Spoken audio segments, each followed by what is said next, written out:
Well, I'll give this little cookie an hour before we're doing the no pants dance. Time to musk up.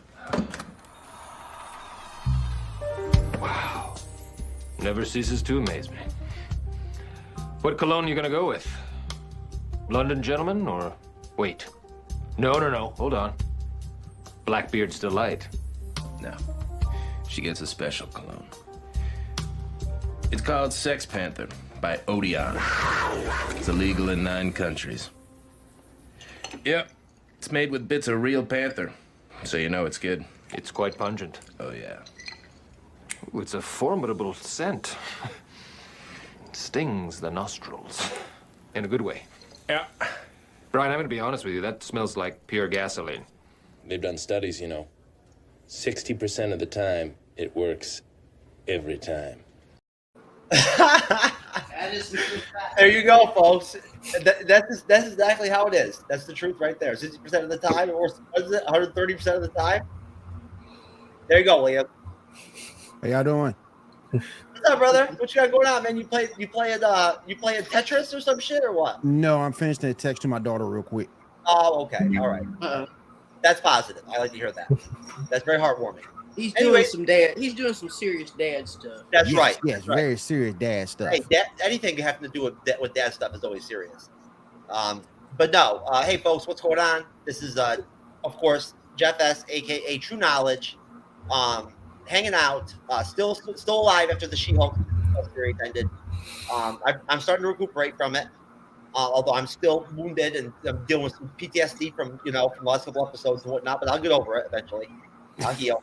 As a man, I will.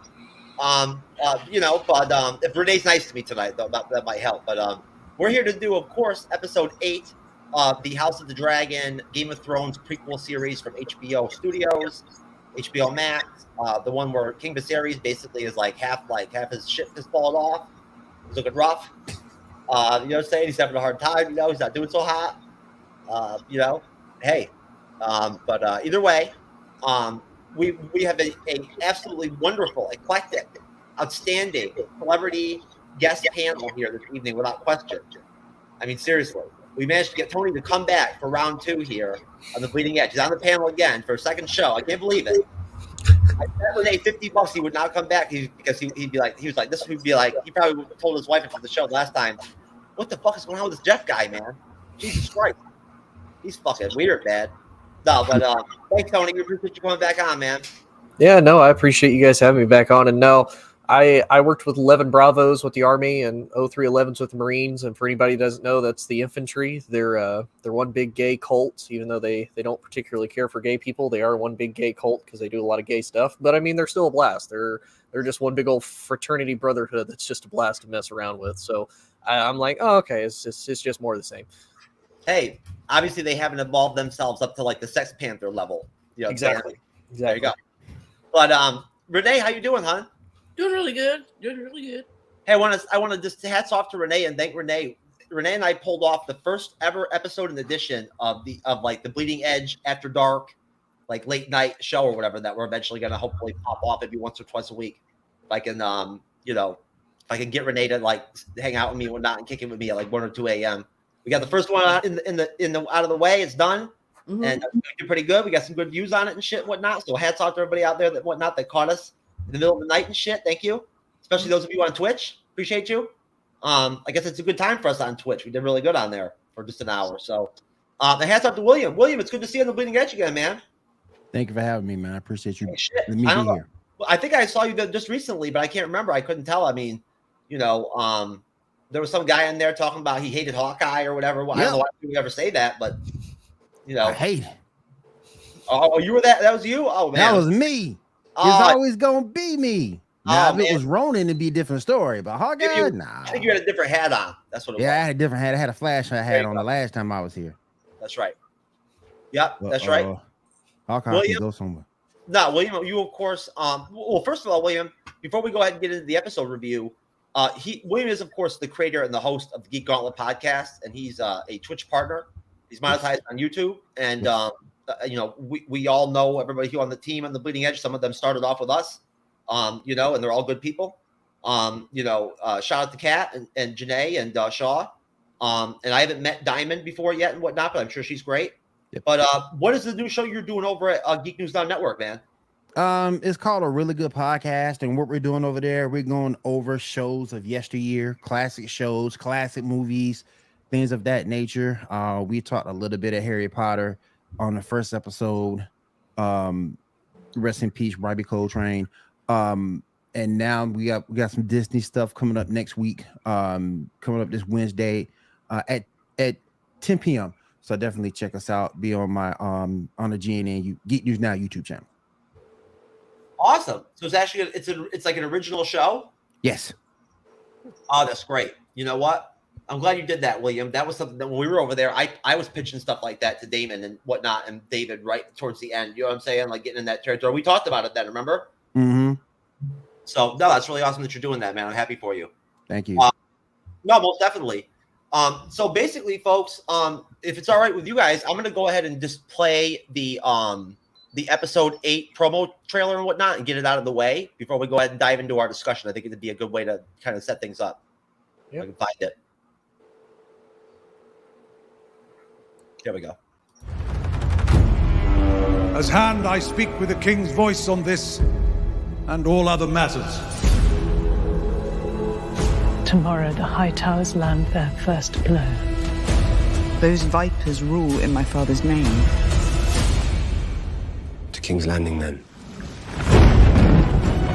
The Sea Snake has taken a grave wound in battling the Stepstones. Who will take the Driftwood throne? The crown cannot stand strong if the House of the Dragon remains divided. This is a matter of blood, not ambition. This is a trap. Nephews? The threat of war looms.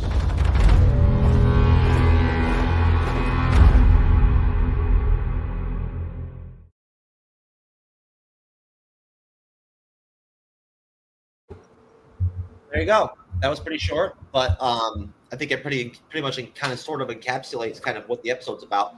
I right off the bat, I just want to ask everybody, and I'll start with you, Tony, then I'll go to you, William, and Renee, you can round things out. What did you guys think overall at the end of the episode? Like, what were your thoughts basically on it? Like, what, you know, we're looking back and reflecting on it. If you could just give me like a short, you know, what was your initial reaction? I guess maybe in comparison to the rest of the series, what we've gotten before.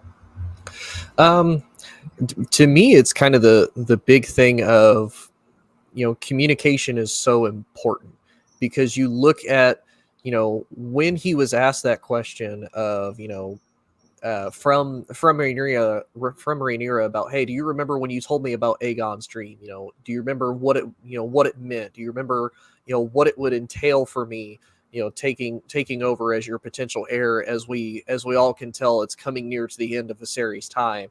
He doesn't really answer it. You know, he's kind of in and out of it. You know, he is starting to lose it a little bit mentally because of the pain and whatnot. And then he finally answers it when Rhaenyra is gone, but Alicent is around. So then Alicent takes that as, oh, well, you're meaning for, you know, your son to become king, not you're answering Rhaenyra's original question of, you know, hey, what did you mean? And that, you know, Rhaenyra is supposed to be the one that will guide the realm into the future and keep it united against the White Walkers. So that was kind of my big thing of this. This basically all happens just because of bad timing and a slight mistake.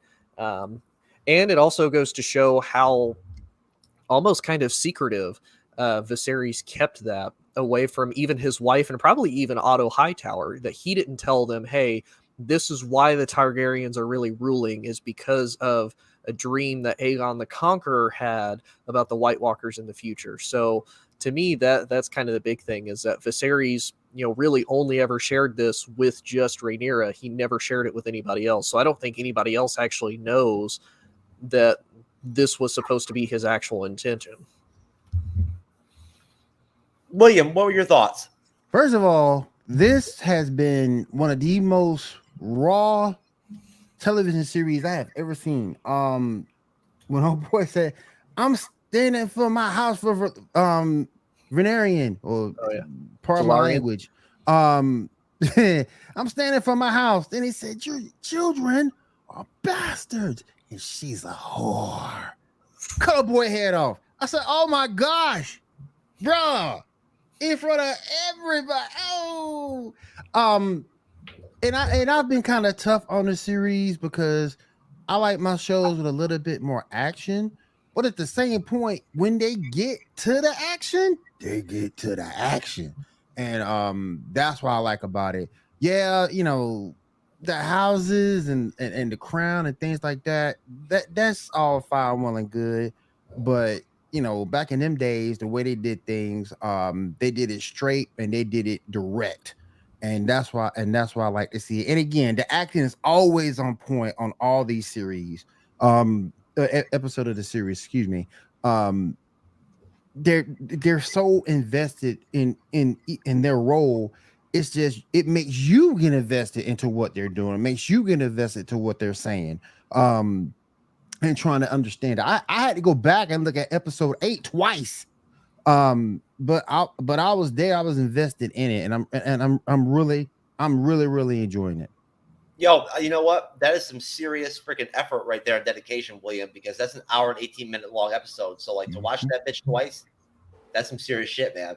Thank you. I guess you were probably I don't know what, like you know, doing a threesome with Storm and or some shit or whatever from the S-Men. The only criticism I have of the show, the time skips. I get it. I understand it. I know. Can you believe it, folks? They threw another time skip at us. I'm not sure. Yeah. How long was this one? What was it? 3 or 4 years or something? It's like 3 or 4 years later. Yeah. That's the only thing that bothered me. But past that point, everything else is great. And it doesn't make sense either because, you know, only certain characters like really age throughout this. Like all the other characters, like Damon still looks like Damon from episode 1. Like Allison, well, no, Allison changed. Otto still looks the same. He from still looks the episode 1. same. Cole still looks the same. It's like, okay, so everybody else doesn't age, just these guys. That's why I just want to say this real quick too. Shout out to the king, because old boy said, "I'm walking up to the throne." Yeah, and he took his little frail body and his can, and he walked up there, and he stayed up there for a minute. That took some guts, man. In his condition, that took guts. Yeah, but he's still not as much of a freaking lion as goddamn fucking Chadwick Boseman, bro. Nah. But I'm just saying, you know, for someone level, baby. But for someone in his condition to be there for that moment, I thought that was kind of badass, and I was kind of sad when he passed, man. Come on, kill the king off, man. Come on, man, don't kill the king. But did he die there at the end of the episode? I couldn't tell. Go sleep or died or not. Go. Episode 9 is out, so I still kind of Yeah, I say, Will, I'm in the same boat. Like I already know. I'm trying. I already know. Well, we all know he's gonna die. Come on, it's not even a question. But shout out to the king. I just want to say shout out to him. He was a boss. I was boss. They brought him out with the music. They brought him out with the gun and the music. They had the guards. Get off me. And he doggone took the cane and just started walking up there. And you know that man hurt. You know that man in pain, but he did what he had to do. They would have like an end credit scene where like Viserys right before dying wanted to bang Alicent one more time or whatever with his mask on. One more time. One more time with those titties, baby. Let me get one more time.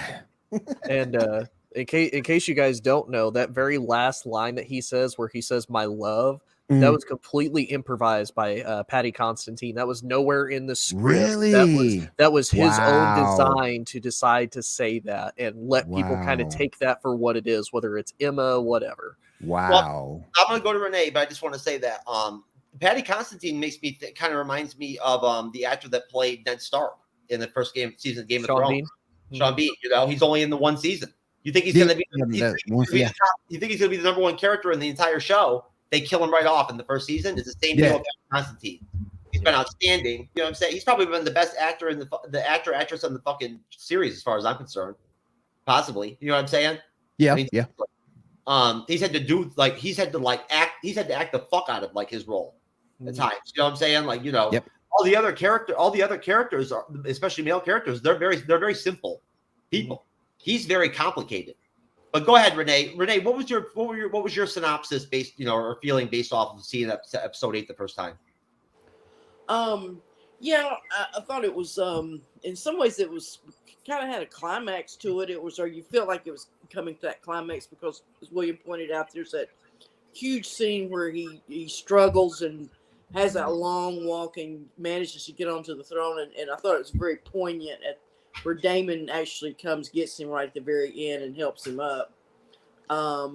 Sort of a little bit of the love, you sort of see some of the residual love that they had between each other there, I think, in that particular scene. And I think Rhaenyra has affected Damon. You know what I'm saying? I think I think so too.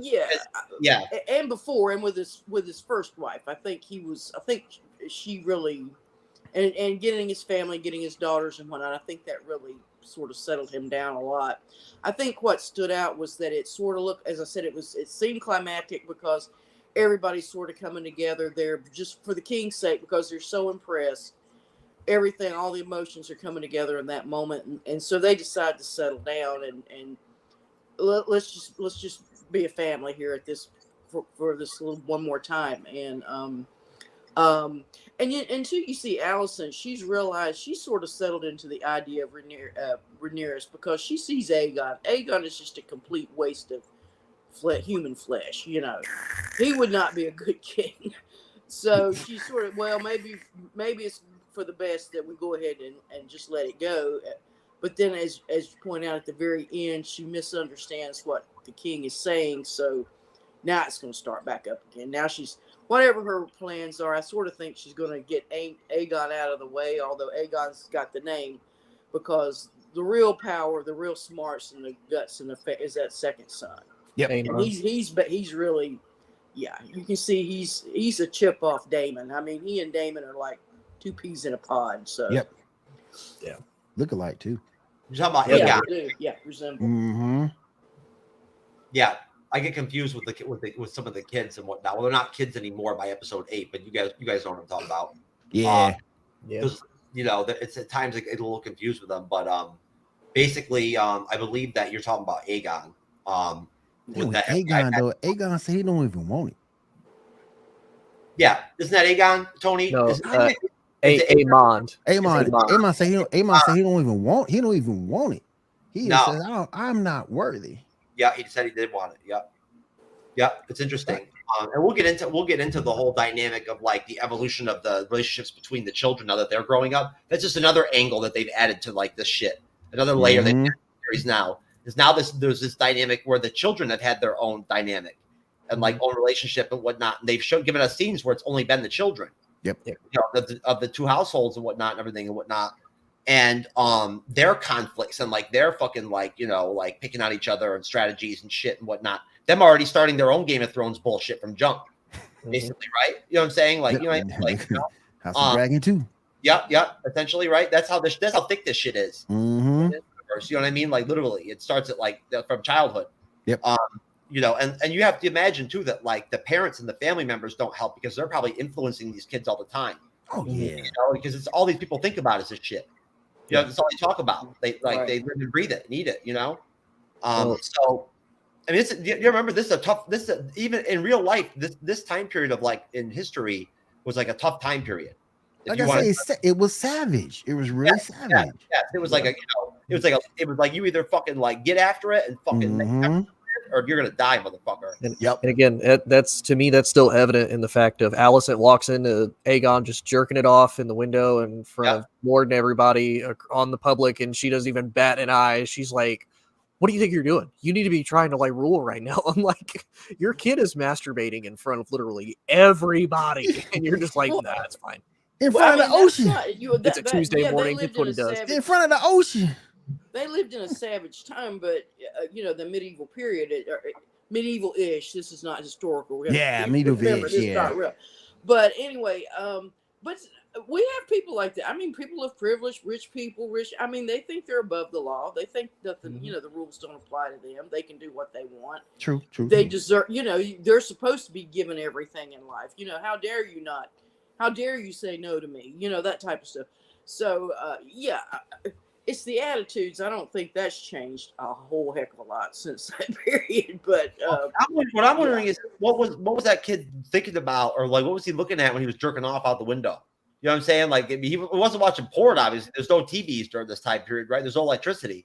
So there's a scene in I've been watching the TV show Succession, another great HBO series.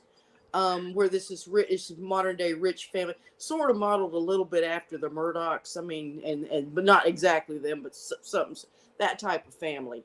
And there's a scene where one of the characters, he goes into his office and, you know, he doesn't do anything, but he has this huge spacious office that he goes to every once in a while, and he stands up. It's sheet glass windows in New York City, so he takes his dick out and starts masturbating against the window, and that's what that reminded me of. I mean, it was almost a direct lift from which one's from it. But anyway. at least he's got a mirror. Here, wow, whip this out. Like I feel like with Aegon, with the wrong slip, like if he gets weak in the knees, like if it's one of those like really good ones, it's just like, it's like you're falling, man. Like you're done. Like it's game over.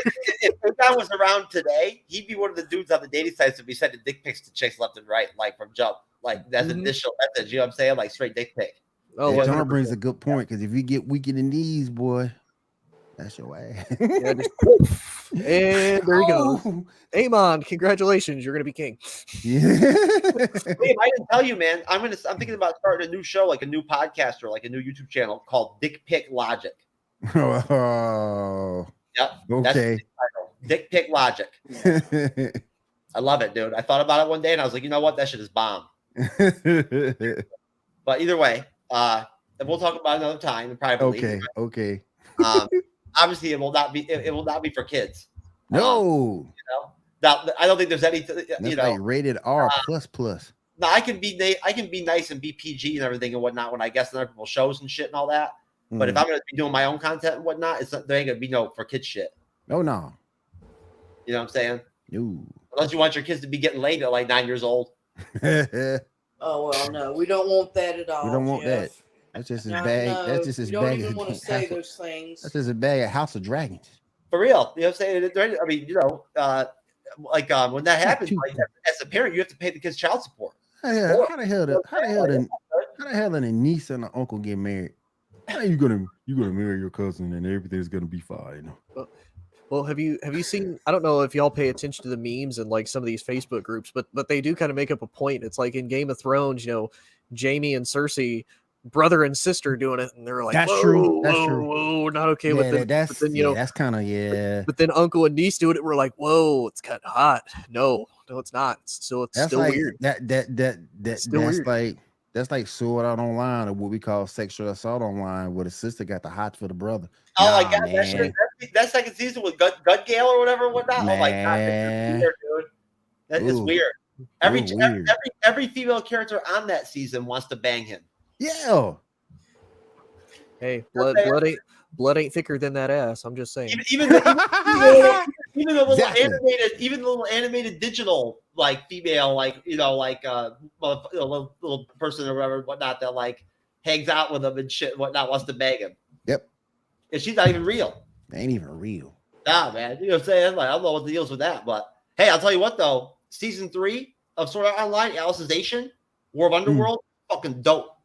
See, I didn't see Underworld. I was too gross by the first. I was too gross by the first one. That third season blows the first season out of the water. And the first season was not half bad.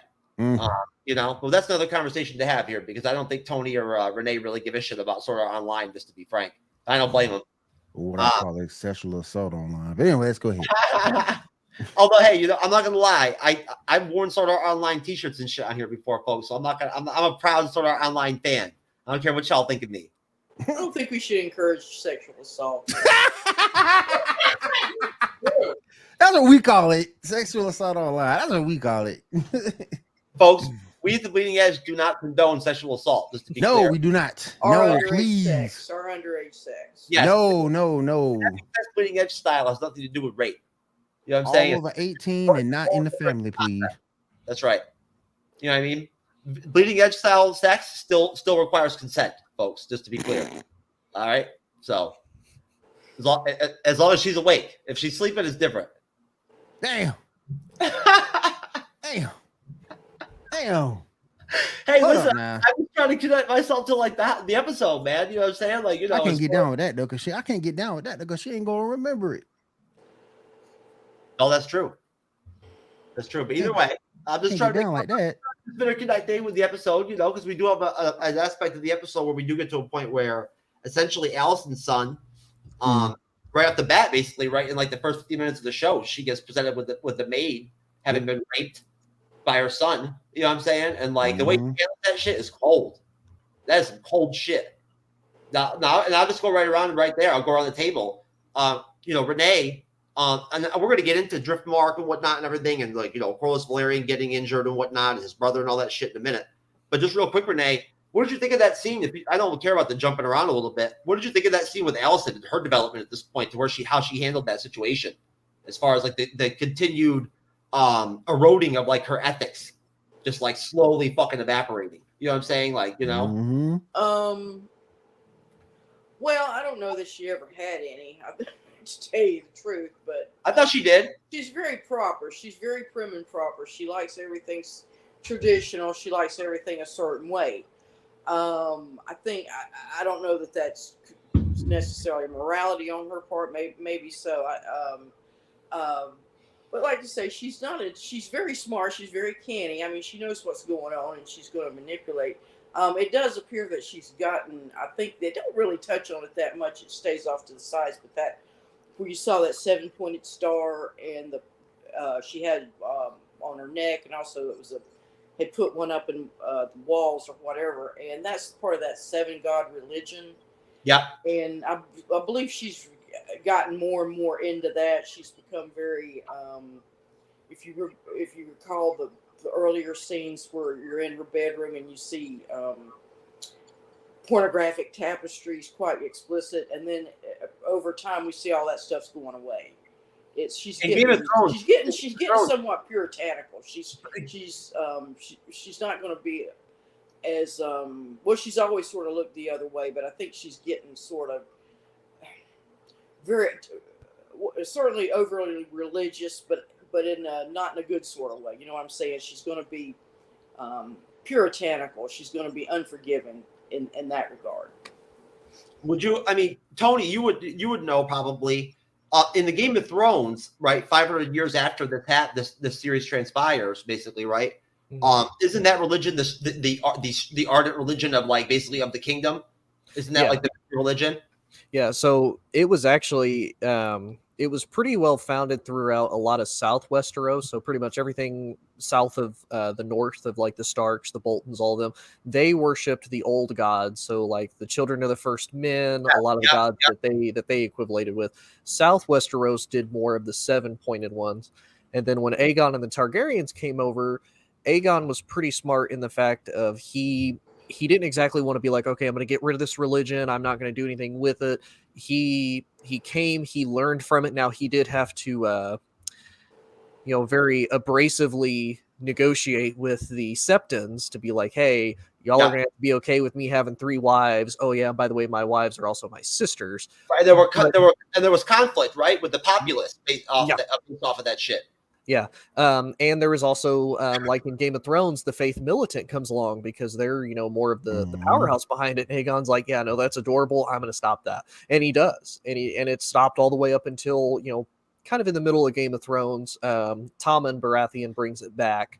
But yeah, it's the 7-pointed star, very, very faith-based. Now, at least with this, it's not as like church heavy because they don't have as much power. They don't have as much influence because this is still when the Targaryens still have a lot of say. You still have a strong character in, Otto Hightower, which even as a hand, I don't think he would ever allow that to happen just because of knowing, the repercussions of it and what will follow. I will say too, I was kind of surprised with Alicent with this scene because I legitimately thought Alicent was just going to have this girl killed because I did too. Because you heard her ask who all, who have you told, right. Who knows, where have you gone, all of this sort of stuff. I'm like, Alicent's about to have her killed. Like she's going to have somebody come in, take her, and this poor girl's going to die all because of this. But it was one of those, I'm like, whoa, she's be a little friendly. Like she's trying to comfort her a little bit. I was like, I was still waiting though for like all right, I'm going to have somebody come take you away. I was like, oh man, I'm waiting for it. I thought that tea was poor. I thought that tea was poison, but it was to keep her from getting pregnant. Oh no, that's actually a version of the Plan T. Yeah. The discounted Plan B that we do. The keep her from getting pregnant. Yeah, that was a liquid version of Plan T. That's based on it's named after True Knowledge. but I thought they were Yeah. gonna but I sure thought they were gonna kill her, man. Because right when she hooked up on her, I expected a blade to come out from somewhere and just I think Allison, honestly, I think that she actually I think she's I think she's just very unhappy and depressed in her life, like how her life ended up and whatnot and everything. And I think that she actually I think that she uses other people, like she mistreats other people to service her own like wounds, her own like depression, her own sadness with how the lot of her life. I just think that she's not happy at all, like with where her life ended up. I don't think this is what she wanted for her life, to end up having to get banged by the series and shit like that, whatnot, all that. That's rough, man. You know what I'm saying? Like, and with his bullshit, his freaking like, delusional dream bullshit and everything and whatnot that he deals with. Can you imagine the drunk ass nights she must have with his ass before he became like bedridden and whatnot? He's kind of out there, man. So you know what I'm saying? Like, and he's boring as fuck too. He's not exactly Elvis. You know what I'm saying? I mean, he's no Tom Hiddleston, right, Renee? No. Not at all. Anyways, so what did you think? What did you think, William? Overall about that whole scene with Allison, like, what do you think of Allison's evolution? Like, her personally, like how her character has, like, what's your take on her? Because I think me and Renee and Tony are of all different opinions, sort of like as far as where Allison's at. I think I kind of agree with Renee in the sense of she started well intended. She started with the best of intentions, but if the situation worsened, as the situation got worse, she got worse. She went to things that started not benefiting the kingdom, but the things that benefited more her own devices, her own ambitions. That's what I think about her. I thought she started out well, though. I thought she was really well intentioned.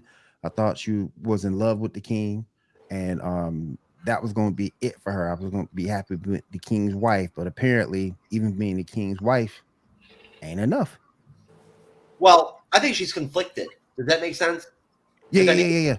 I think, like I said, that's what I was saying. I think she was conflicted because as she saw how she was unhappy as she was, she decided to go back and denigrate herself, kind of like the situation denigrated itself. She denigrated herself to fulfill her own desires and her own wants. At the same time, again, this is how multi-layered not just the series is, but these characters are. At the same time, there's so many different things going on with them individually. You have to imagine she's also jealous probably of like Rhaenyra. Yeah. Because Rhaenyra gets to go fuck dudes when she wants to and whatnot, and like gets to bang Kristen Cole.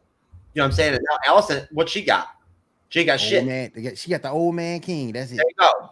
And she's too pure and like too conservative to go bang somebody. Yeah, that's what I'm saying. She great. Started out with great high moral values. Started out fantastic. But then as her situation deteriorated, I think that's when her morality started to deteriorate too, and that's where we are right now. That's where I'll end it with. I disagree in that I don't think it's her morality. Mm-hmm. Again, I think it's literally that she's conflicted and she's depressed and so hurt and like wounded and like she has so many different emotions and she's upset about so many different things that like there's just no positivity in her. Mm-hmm. So like, you know what I'm saying? Like look at there is nothing. Look at her in the series. She draws nothing positive or good at all from anything. The last time you saw her happy was when she was a kid. There you go. Right? That's the last time you saw her happy. I think she's insecure, jealous. You know what I'm saying? I think that, cheated. I think she feels jilted, like she's been, wasted her time, her life with the series. Mm-hmm. You know what I'm saying? And she's probably the type where I think she probably won't even want to be with another man after Viserys is dead. She won't even take on another husband. Like, he was the king. Yeah. So that you tell me, Tony, at that point, right, in this universe, you don't get another husband at that point when you're the queen. Not unless there was some type of, again, like alliance or like family gain that you could potentially get from it. Like Game of Thrones, they do it. The king dies, the hand of the king kind of runs everything afterwards, and he basically marries off his son Tyrion, marries him off to secure the Stark house up in the north. Yep. And then he marries off his daughter, who was the queen. Now the queen, what is it? Queen Regent, marries the Queen Regent off to the Tyrells out in the South. Yep. And is like, okay, well, yeah, you're the queen, but you're going to get remarried. So that way we can secure the North, we can secure the South, the West, and we'll be in King's Landing. We will have all 4 major corners and 4 major kingdoms just through doing that. So this is what's going to happen. So it's super rare. And I don't think she would, because to be honest with you, at that point, none of the houses, at least right now, other than the major players like the Starks, the Lannisters, all of them, they're not really playing as big of a footprint right now, because that doesn't really fit into the whole like Game of Thrones thing. So it doesn't tie in. So right now there's really no major house to marry her to that would even remotely make sense as far as politically, strengthening ally ties, nothing like that. Yeah, and plus she's also got that like her, like leprosy shit going down too with her vagina. You know what I'm saying? From Viserys. You know what I mean? That's rough, man. Like, you know what I'm saying? I mean, unless you got to, go ahead, William. But like I say, man, it's kind of a shame. She was really happy, really spunky as a kid, got along with everybody, and then she just with her situation. Then you just slowly saw. I guess it's like a car crash. Because like NASCAR, you don't go to see who wins, you go for the car crashes. And you can see where she started here, but then as the show progresses, slow slump down to where she is right now. That's kind of a shame. I'm hoping she gets a redemption arc at some point. Hold on, look at how complicated she is, though. Look at who like her most trusted ally is. Yeah, I agree. Cole, right? Like literally. It's Kristen Cole. That's the person that she most feels like connected with and whatnot and everything, and trusts and whatnot. And she's not manipulating him. No. Both have the same deal kind of going on where Kristen Cole is completely fucking depressed. Like he wishes he was dead basically every day of his life. Yep. Yeah. And like, I mean, seriously, like he hates life. So like, I mean, look who she ends up like allying with, right? Connecting with. And not only that, I mean, she's never had really a choice in anything that she's done ever since she was a kid. Never had a say. Like, she thought, okay, once my dad leaves, like then I'm really going to be alone. And then come to find out, oh, my dad really set all of this up for, for him, for her, all of this. And it's like, okay, well, my dad's out of the picture. She loses her best friend because Rhaenyra's like, how dare you, marry and bang my dad, not cool. So she loses Rhaenyra. So yeah, she's really by herself. She gets Kristen Cole, and then she gets old Larys Clubfoot, which kind of a little bit of a spoiler, but not super bad. In the next episode, we find out Larys, because he has a clubfoot, he has a foot fetish. And you kind of find that out the hard way. Who doesn't, man? It's super weird. And it's just like this poor girl is with Kristen Cole, who's like the depressed emo kid, and then you have the weird foot guy in the corner beaten off to feet. It's like that; those are her 2 biggest allies: is the emo kid and the foot guy. Like this poor woman. That sounds like a new movie. Oh man, I'll tell you right now. I don't know how I can get erect trying to jerk off the feet pics or whatever. Hey, maybe you'll find out from him, because by God, am I wrong, Will? He gets into it. Yeah, he does. He really does. It's a shame too, because that can never be me. I'm not attracted to toe jam whatsoever. Hell no. No. Hell no. Renee, what do you think that the relationship Alicent has with Otto Hightower is one where like she really loves her dad, you know what I'm saying, and like really cares and whatnot, and like at that point, like when he gives her advice and tells her stuff and whatnot, she can't help herself but just do what she tells her. Well, yeah, she trusts him. She obviously they have a good relationship, always have. And yeah, she trusts her dad, and I don't think he would do anything to her, but he is the one that whored her off to the king to begin with. Yes, I'm getting a real bad echo. Yeah, I hear it too. Oh, there's echo? Yeah, real bad. Yeah, let me mute my system. Let's see. Hold on. Tell me if you hear it in a minute, Renee. Hold on. Okay. No, I don't hear it now. Okay, I don't hear it either. Yeah. It's you, Jeff. It's on my end? Mm-hmm. Okay, hold on one second. Because Tony's muted. Yeah, I figured it was me. I was like, I'll be up. Okay. I know how to fix this really quickly.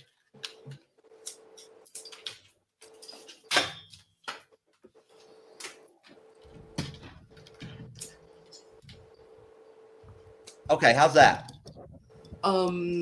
Yeah, that's much better. That's better. Yeah, but I think she absolutely trusts her dad and trusts his advice, and like you say, she's pretty much does. Even if she doubts it and has to mull it over, she ultimately, winds up realizing, well, he had the right, or at least as she sees it, he's coming up with the right solutions and everything. So, yeah.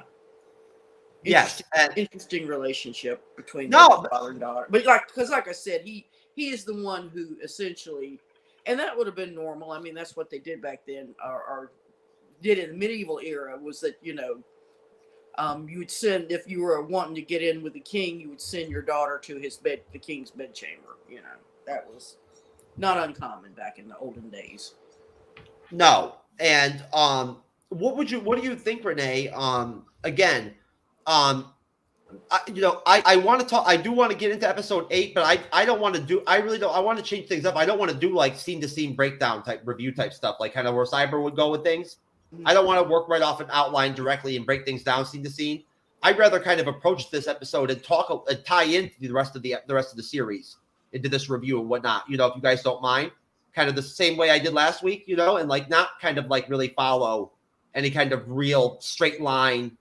Review type format and whatnot with the episode. I'd rather just point out some of like the highlights or the one, and ask from you what you thought like, the most important, profound, parts were. But at the same time, I feel like there's so much that's going on in this series. This series is so great. Like William said, from episode to episode, it's so good that there's just no way not to connect the other 7 episodes into episode 8. Just like there's no way to not talk about Game of Thrones at some point here and there when you do these reviews. How are you not going to? Right, it's our baseline. What I mean? Like it is like that to some extent. And if anything, I think that like this show is genius for HBO Studios and HBO Max, because all this is going to do, if there really weren't any people out there that literally just hated the concept of even trying to watch Game of Thrones, if they've watched House of the Dragon, their ass is going to go watch Game of Thrones at the end of that bitch. It's an easy IP. Mm-hmm. Yep. It's an easy IP with one exception. Oh, with you? I'm sorry, Renee. Renee will be too busy getting stoned and hanging out with her Tom Hiddleston dolls and shit. Yeah, and the reason I said it last week, even at this point, and I absolutely agree, and I don't put the show down. I think it's well done, well written. I mean, just well acted. Everything. I have no complaints about the show itself.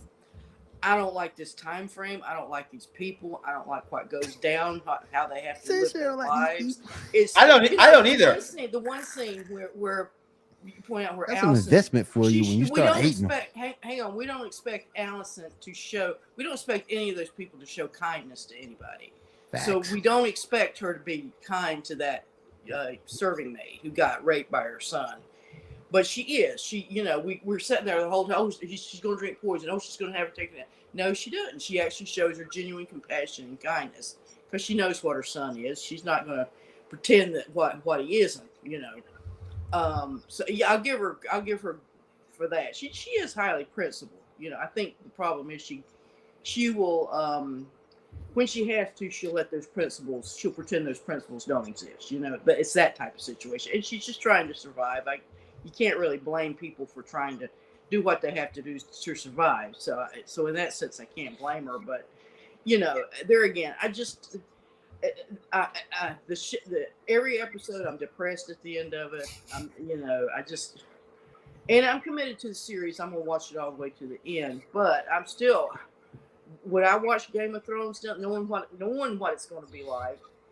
And it's going to be depressing every episode, and it's going to be hopeless every episode. No, I'm not really interested in seeing that. That's not really entertainment to me. If I want to get serious and and do some delving into some intellectual existential things, this is a great show to do it with, or looking at historical comparisons and whatnot. This is a great show for that. But for just sitting down and being entertained, it doesn't really entertain me that much. Wow. I say, yeah, Renee, you would hate Game of Thrones. You would particularly hate one character, and that's Cersei Lannister, and she makes it all the way. Yeah, the very freaking end. I don't root for the bad guys. If you think Allison, if you don't like Renee, if you hate Allison as much as you do, hang on, Jeff. Go ahead. And the reason, and I love Loki. I love Tom Hiddleston's Loki. I love that character to death, but I still haven't gotten over him killing Coulson. I still hate him for that. Damn. Didn't you hear? Didn't you hear? Coulson survived from that shit. I cannot forgive Loki for doing that. Did no one tell you that Coulson survived? That's what I I said. know he Damn. survived in the Agents of Shield, but I don't think he survived in. I think I don't know what they're going to do with Agents of Shield. I mean, yeah, he did. He did survive, but even so, Loki still murdered him. They just brought him back to life. Damn, how long ago was that? I ain't making Renee mad for nothing. She carrying that grudge all that long. Good Lord. No, I'm not. I mean, I still love him. I still love him. I still want everything great for him, but he just has to face up to that one thing he did that damn, was unconscionable. She put the man on trial. I'm telling you right now. I've been trying to. I got a new poster. I can't show it to you right now, but I'll show it to you in a minute. I've been looking for a Sophia DiMartino Sylvie poster from Loki season 1 for a minute, and I haven't been able to find one that I like. They're hard to find. And like all the ones that they have are her with her and Loki. I just want her. Right? By herself. Yes. I just want her. You know what I mean? Because I'm not trying to make this guy have a conversation here. This will be for another show, obviously all of us. But I honestly think that that she, if anything, she outacted Hiddleston in season 1. I think personally, I think that the series would literally be totally different without her, like her playing her Sophia DiMartino playing Sylvie's character. I have to agree. Yeah, I think she should have playing. Tom Hiddleston wound up playing second fiddle to his own character. Yeah, I mean, if anything, it was just his reputation in the MCU and whatnot that allowed him to be more popular than her. With the fandom and whatnot and everything. Her performance as Sylvie was literally what made the season, as far as I'm concerned, and the rest of the secondary cast. But that's just another conversation. Like I said, we're gonna end up doing a Loki season 2 preview here pretty soon. So Renee, of course, I'll be asking you to come on the panel for that one. Absolutely, yeah, I'll be there with bells on. There you go. Yeah, I'll have you on there for that one, and then the Game of Thrones episode 1 review too. I'll make sure that I have you on the panel for that. I'll not watch the series. I'll just come on. Oh, you're gonna do a Kevin? Yeah, and just come on and not watch it? Oh, okay. Yeah, okay. Hey, you know what, Renee? I like you so much. You and I are so tight that I'll even let you go with it. I'll let you roll with it. As long as you talk some shit and what I'm saying, and say some Bleeding Edge style shit at the same time, we're good. Okay. All right. You can fuck up the whole episode review completely. I don't even care.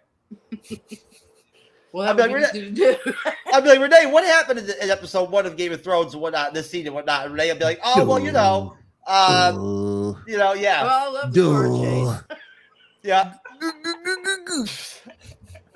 Well, why don't we talk about anyways? But no. So basically, I think it's funny that William brought up Corliss's brother getting his head cut off by Damon.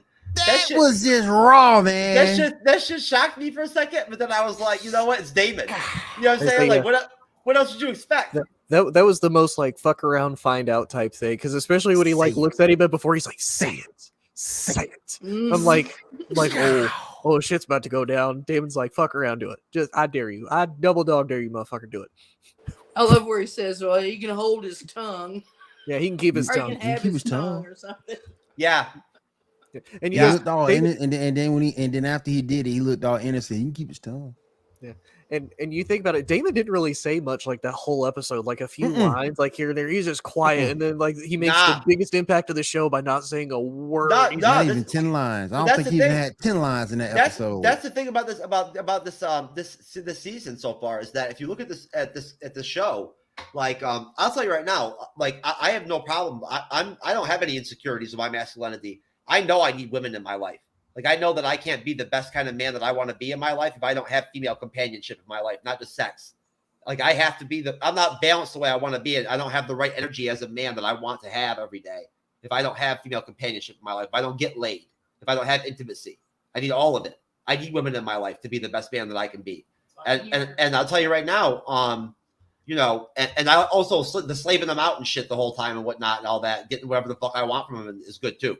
But either way, bottom line, if you look at the series, right, all of these male characters, all of the best male characters and the strongest male characters all have these like strong, intelligent, strategic women in their lives. These wives or like partners and whatnot and everything that are strong and like very intellectual and like very capable and like very good, very articulate and able to communicate with their husbands and like their men or whatever and whatnot in a way that's like realistic and honest, yet tactful. You know what I'm saying? Right. And strategic. Right? I'm saying, but Right. they mean well. You know what I mean? Like they know how to soften things for these men.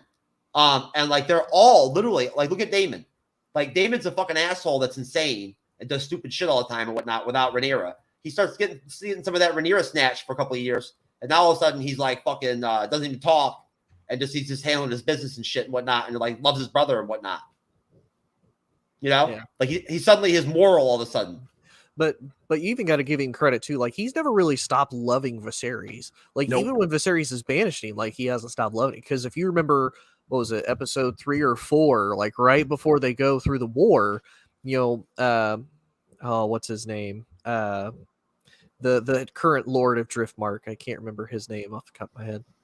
Corlys. Yeah. You notice like Corlys is talking shit, and Damon's like, I can do that. You can't. Only I can do that.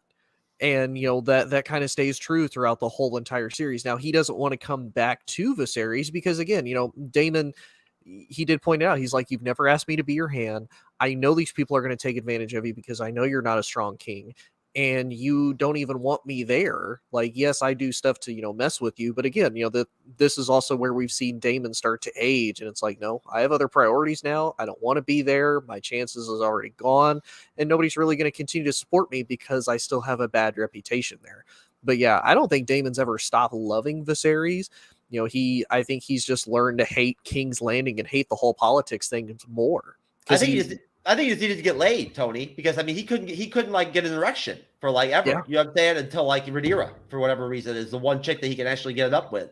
So well, like, and Lena. I mean, those kids actually are his. Yeah. So his kid. I felt sorry for the wife though, because she died, and it's like, man, come on. Yeah, but you gotta think she died in the most like badass, you know, like true dragon rider way. Like she died the way she wanted to die. She's like, if I'm gonna go out, I'm gonna go out. If I'm going out, I'm going out like this. Yeah, I want a literal blaze of glory. Yeah, literally. Mm-hmm. Yeah, and I'll tell you right now, I don't like the idea of living in this time period at all either. The idea of like wiping my ass with bark or some shit like that or whatever is not cool, man. Like I'm not down with that. Or like jerking off like to like nothing. Like no Pornhub, like no fucking like none of my videos or whatever, no internet. I gotta jerk off to like fucking like empty space or whatever, whatnot. Like, I mean, come on, man, that's not gonna work out. Did they have lubricant back then, or did you just have to hope that you have like you could just spit a lot? Just use dirt. They just rub dirt on it. You know what I'm saying? No wonder they're pissed off all the time. They got like Indian burns down there, man. Oh my god!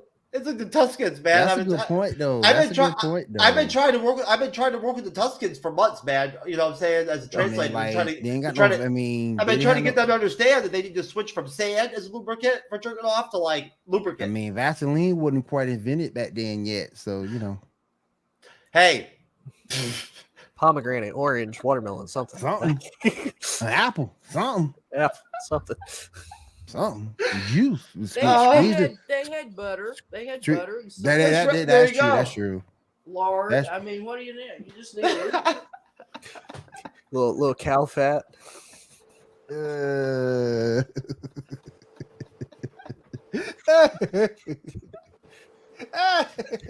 now you know why the milkmaids were always getting pregnant. Oh my god! Exactly. I'm telling you. I bet you that all of them will drink that tea at least once. I bet. Hey, I was gonna tell you honestly, you got to give Allison credit too for giving that maid a business lesson and whatnot, you know, and saving her $5.13 by getting her the Plan T tea. Hey, you know what I'm saying? Instead of the Plan B. Hey, look here, they ain't no Walgreens, no Walmart, no nothing. You couldn't get nothing from nothing.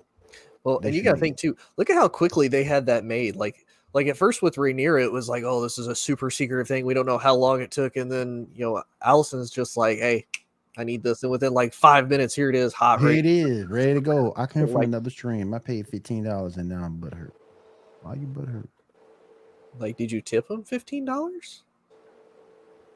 Like for the shout out or what? Mm. Did you pay like were you living back in the House of the Dragon time period or whatnot? You were trying to jerk off and like you paid $50 to get like a stick figure, like drawn picture of a woman like or some shit? Because if it's a House of the Dragon type thing and you want to see feet, like I'm wearing sandals right now, like I'll do it for free. Like I ain't worried about it. Well, anyways, okay, Mallory's going off over here. I don't know, Mallory. Mallory, we're good to see you and everything and whatnot, but like, I don't really know what you're talking about that has to do with the House of the Dragon. Yeah, okay, whatever. Anyways, I think that it's possible that Mallory actually drank some of the plant tea too on accident. Possibly, I'm not sure. I heard that I mean, look, we make that shit on the. She wants to see us talk about the show, not about other things.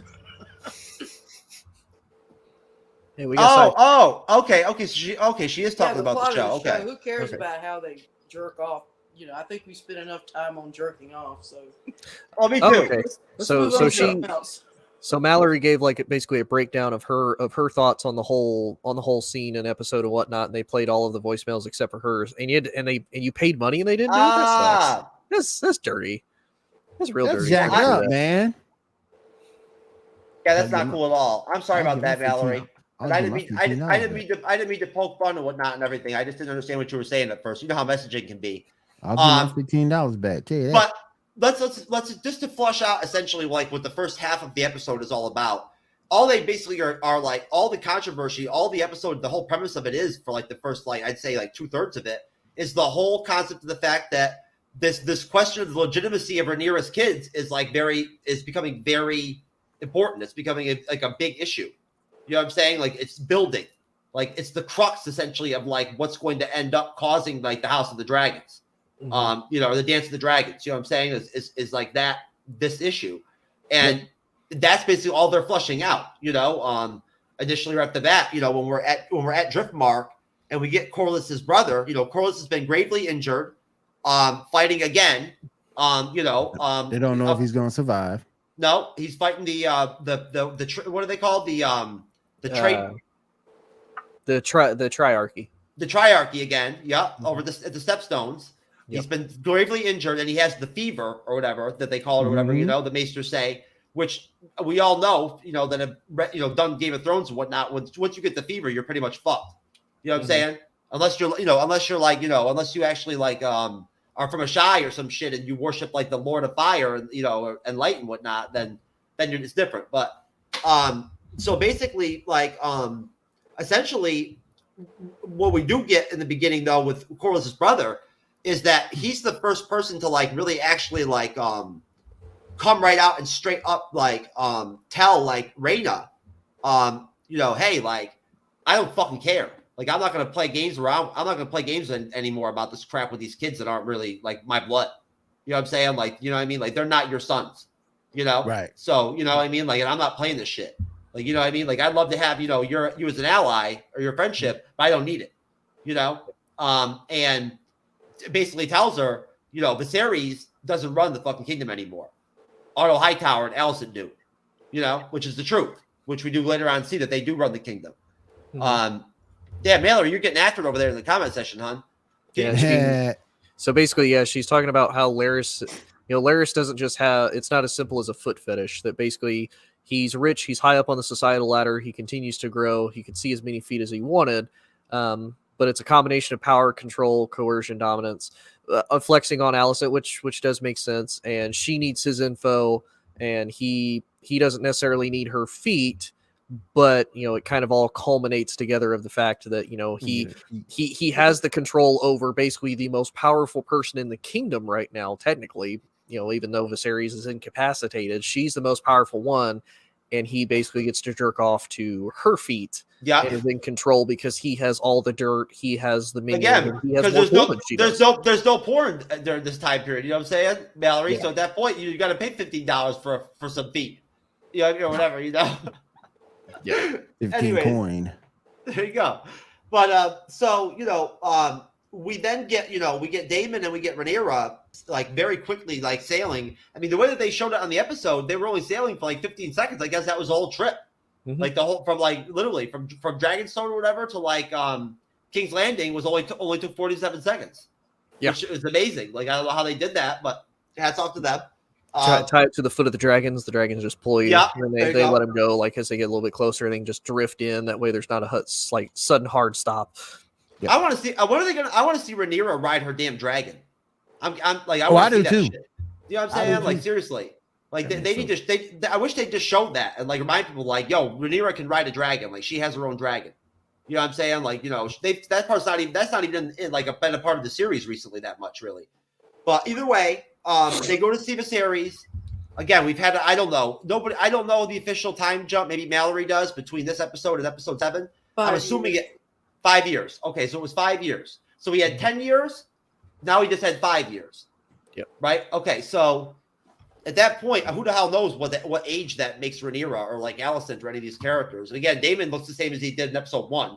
I think it said like mid to late 20s, if I remember right, like timeline wise, because they were in their teens when this all kind of first started, and with Alicent, married Viserys. It's been about 10 years, so yeah, so that'd be it's been 15 because we had a 10-year time jump. So, now we just had 5. So yeah, so we'll say what, like 29, 30. Like they're in their 30s, early 30s. Late 30s. Yeah, I was going to say they're probably in their late 30s, almost coming on, like approaching 40. I would think, if anything. A lot of time has passed, Tony, in this series since the beginning. She was right around 20 by the time the other actress left, or her character was. I think right around 18, 19, somewhere in there. Yeah, and that's another conversation too to have. Is like, I mean, and I'll go around and just ask you. I'll start with you. William. What do you think about HBO using these massive time jumps in the series? Have you ever seen anybody do anything like this before on any other TV show in history besides them? I've never seen anything like this before. I'm 50-50 on time jumps because I get it. You do it to move the story along in whatever media you're using. You've seen it before, maybe not to this extent or that many years, but you've seen time jumps before in the MCU. So, it's just the fact that it kills because it's annoying because I feel like I'm missing something between that gap there. And that's what pisses me off. Like this show, we've had 2-3 time jumps already in the series. I just feel like I'm missing something within there. Mm-hmm. That's why maybe because that's one thing I'll give Dragon Ball Z, they were the best at filler. And it's like, the filler didn't make a whole lot of sense, but you also didn't feel like you missed anything in between episodes or in between arcs. And I just feel like with all these time jumps, I'm missing something that I shouldn't be. So I'm 50-50. I get it because I know you need to move the story along because you only have but so many episodes. Mm-hmm. But I just feel like I'm missing something with a time skip like this. Yeah. What do you think, Renee? Oh, I have no problem with it. I think they handled it well. I mean, I don't know that I want to spend any more time as possible with these people. I mean, if we're just seeing the highlights of their life, I hate to see what their downtimes were like. I have no problem. I can't recall anything like I said that's had this dramatic type time jumps. I'm sure there are plenty of TV series and whatnot out there that do that, but I mean, I can see it because they have to span a long period of time. They've got generations to deal with, and the minutia of their life. I mean, that's interesting. I think they wish they could spend a little bit more time on that because that's what really interests me. I mean, so far we haven't barely seen any of the people that live out in the kingdom. That's what they have to go through and whatnot. And I would like to see more of that, but I see what they have to do. They have to get this up, a couple generations up. So they have to speed it up some way. Tony, what do you think about the time jumps, man? Yeah, it honestly the only show that I can think of that kind of is similar to it, kind of like what Will said. Did y'all ever watch Naruto? Yep. Like how you had like Hell yeah. Naruto and then you had Mhm. Naruto Shippuden. No, what's Yep. what's a Naruto? What's a Naruto? And I don't even know.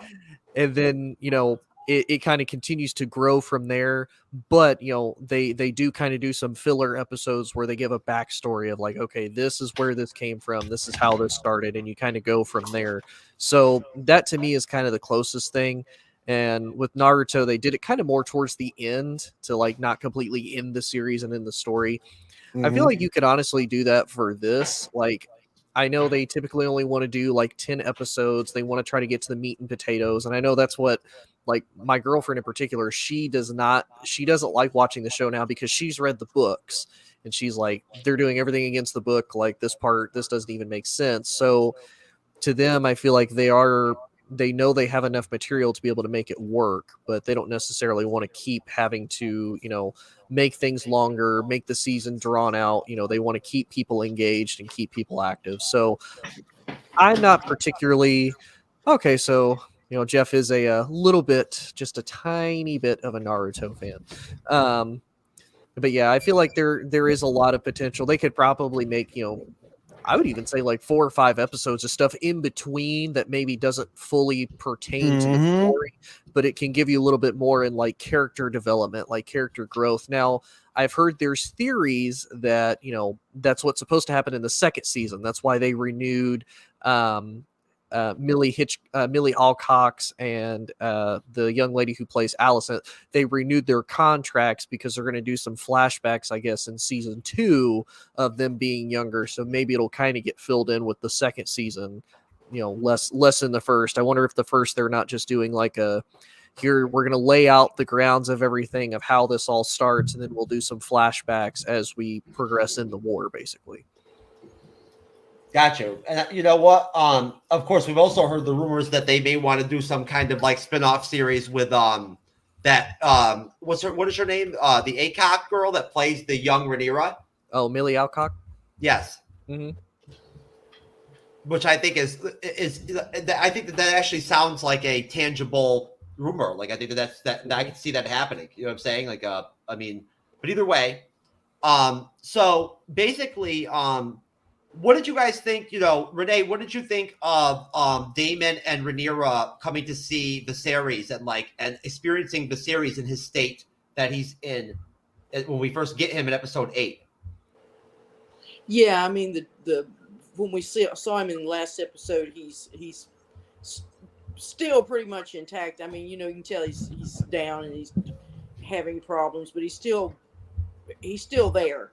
But when we get to where he's in his on his deathbed, as it were, he is in such sad shape, and Yeah, he is. Oh my! You can imagine how much he's suffered. He's been suffering. He's been living with this ever since for 15, 20 years. He's been living with this disease or whatever's taking him down, and they did a really good job, I think, of CGI and Paddy Considine's, because he's not. You could tell that was a very, very frail body that they sort of They did put on Chris him. Evans on him. So yeah, I don't think that was his body. I think that was a double, and then they put his face to it. But they did a really good job. Very skeletal. The characters haven't aged. It's true. But if we're only talking about 20 years, we don't know how long these people live. What their aging process is like. We just assume these are humans, but actually this is on another planet far, far away in another galaxy. This is happening in. You have to think of it that way. So basically, what you're saying is they actually had some face-off shit from the Face-Off movie with John Travolta and Nicolas Cage on House of the Dragon. CGI. Oh, okay. CGI version, yeah, where they stuck his head onto because you could see the man's neck was not Paddy Considine. That was a very, very thin neck. Emaciated, which he has probably a healthy neck, so they had to CGI it somehow to make him look that way. They did a really good job, really good. Yeah, or maybe they got a double like Bree's butt double, but instead it was there was a leprosy double. It was a neck. Yeah, it was just a neck double. Oh my god, I'm telling you. Anyways, I apologize, folks. I do laugh sometimes. I can't help myself. I laugh. We are funny over here on the Bleeding Edge. I know it's crazy, but we are sometimes. Anyways, so what did you think, William? Did you dig the whole Daemon and Rhaenyra trying to talk to Viserys deal there at the beginning of the show? It bothered me a little bit.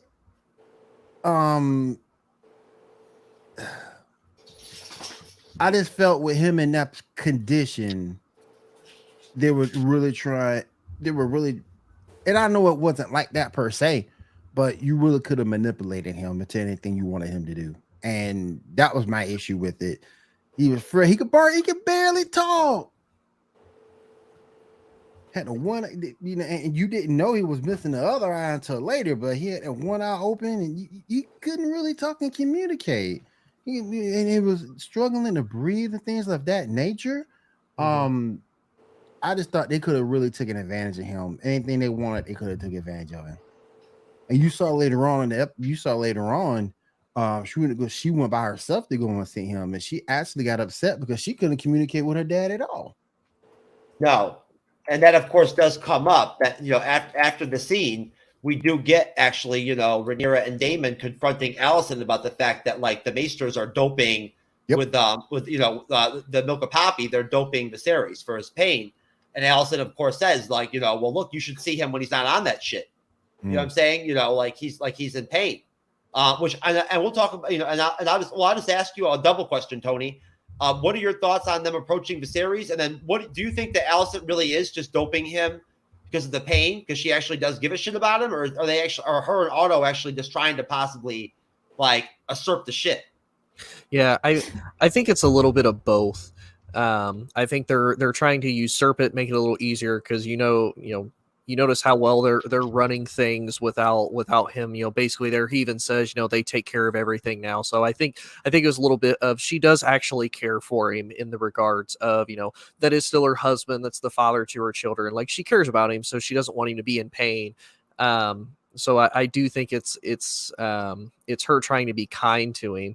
And as far as Rhaenyra and Daemon show up, kind of like Will said, I don't think that was ever the intention of, hey, this is what we want, because you think about it, they've been gone for what, 5 years at this point? 5 years since then. So they don't know his mental state. He may still just cognitively be there. And he's just hurt and he's bedridden. It's not until they kind of figure out, okay, now he's being drugged. Right. Maybe he's not all there, but then we also see, obviously he comes in with the guards, he hobbles his way up to the throne. So he's able to make it. So he is still there. I do kind of see Will's point where it does look a little manipulative, but again, I think it's mainly with Alicent drugging him and trying to keep him out of pain. Because even Daemon calls her out for it, like, oh, you call, keeping him drugged, a way to, be fine. So yeah, I don't think it was necessarily bad. But I do feel bad for the kids though, because they introduce Aegon, they introduce Viserys, and it's like, oh hey, here's a one-eyed, half-dead talking mummy looking at us, and we're supposed to be excited, like, ooh, it's Grandpa. Like, no, this is half a skeleton trying to talk to us right now. Yeah. And that's what it looked like for real. Mm-hmm. Yeah, I was trying not to look too hard. Yeah, it's a shame, man. I really wasn't. I did not want to like really inspect like what Viserys was looking like. You know what I'm saying? Because he was looking rough. Yeah, he was all right though. He was all right. Yeah, he was all right. I mean, I guess you could say he was all right. He didn't. I mean, I guess it depends on what kind of glasses you're wearing that day. You know what I'm saying? Yeah. You know what it also kind of looked like, and I know I said mummy, like the original Mummy, where it's like you can see like the tendons, you can see his like cheek and everything. Oh, the first movie. And I'm like, it's literally the Mummy. Yep. Like that's literally what it is. First movie. Yep. Yeah, I mean, there you go. You wonder why Alison's so depressed and shit and whatnot. Look at that situation. Look at that shit. Well, he's essentially he's a living corpse. Yeah. Yeah, literally. And she had to be. I don't know, because I find it kind of funny that you never saw them in the same bed other when they were doing it. Yeah, no. You never saw him in the same bed. I don't know if that's how they did things back then. I Yeah, don't know. that is. We've Okay, had okay, that's how they did it. Okay. Unless they were really okay. in love, then they would have slept together. they've given us so many time jumps in only 8 episodes. There wasn't enough time just to show us scenes of them in bed. Believe me, it happened. Yeah. You know what I'm saying?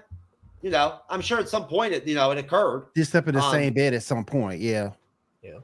Yeah, you know, unless but you never know. I mean, maybe Viserys was sleeping with Rhaenyra or something. Maybe that's why Alicent was pissed off to begin with, because maybe Viserys was doing something with Rhaenyra back in the day. You feel me? You know, so some jealousy there. You know what I mean? That's why David was pissed off too.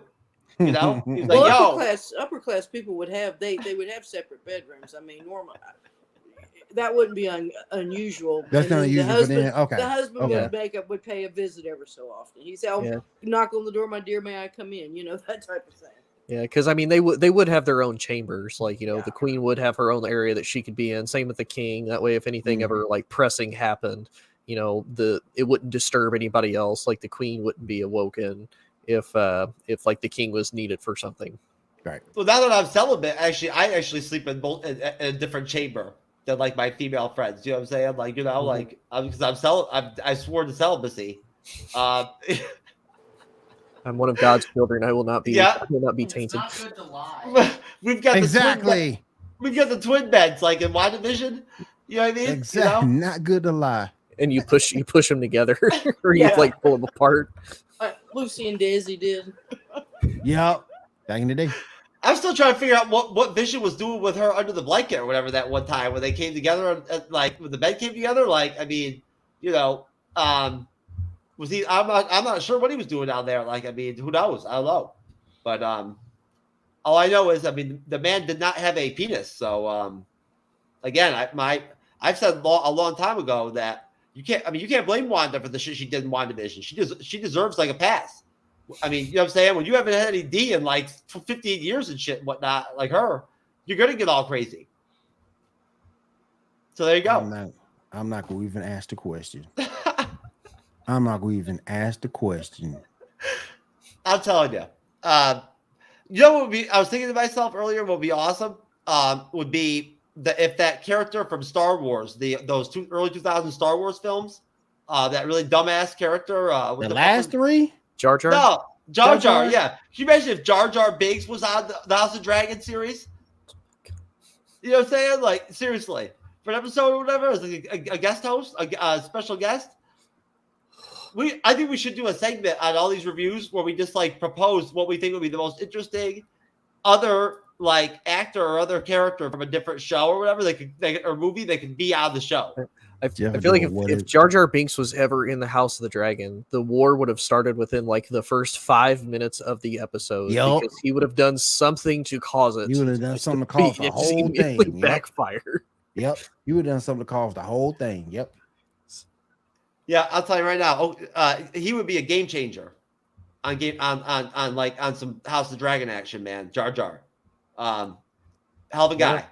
I mean, there's theories that he's a Sith Lord, so I mean, we never know. Jar Jar might be the smartest one out of everybody. I thought he got cheated on not getting nominated for an Oscar for his performance in those Star Wars films. I'm telling you. Anyways, like I say, we've asked the question. Anyways, I'll ask it off here. No, but anyways, no, and I want to say, I just want to point out there that like I kind of feel like, this show is so weird and so twisted in a way that in a strange way, I almost feel like Rhaenyra might actually be the most like fucking ethical, like is the most genuine, has the most heart and character in her, honestly, than maybe anybody on the show in a way, like possibly, or at least of the female characters. You know what I'm saying? No.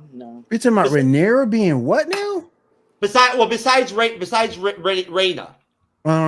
Obviously, you know what I'm saying? Yeah. I think she's more ethical than like Alicent.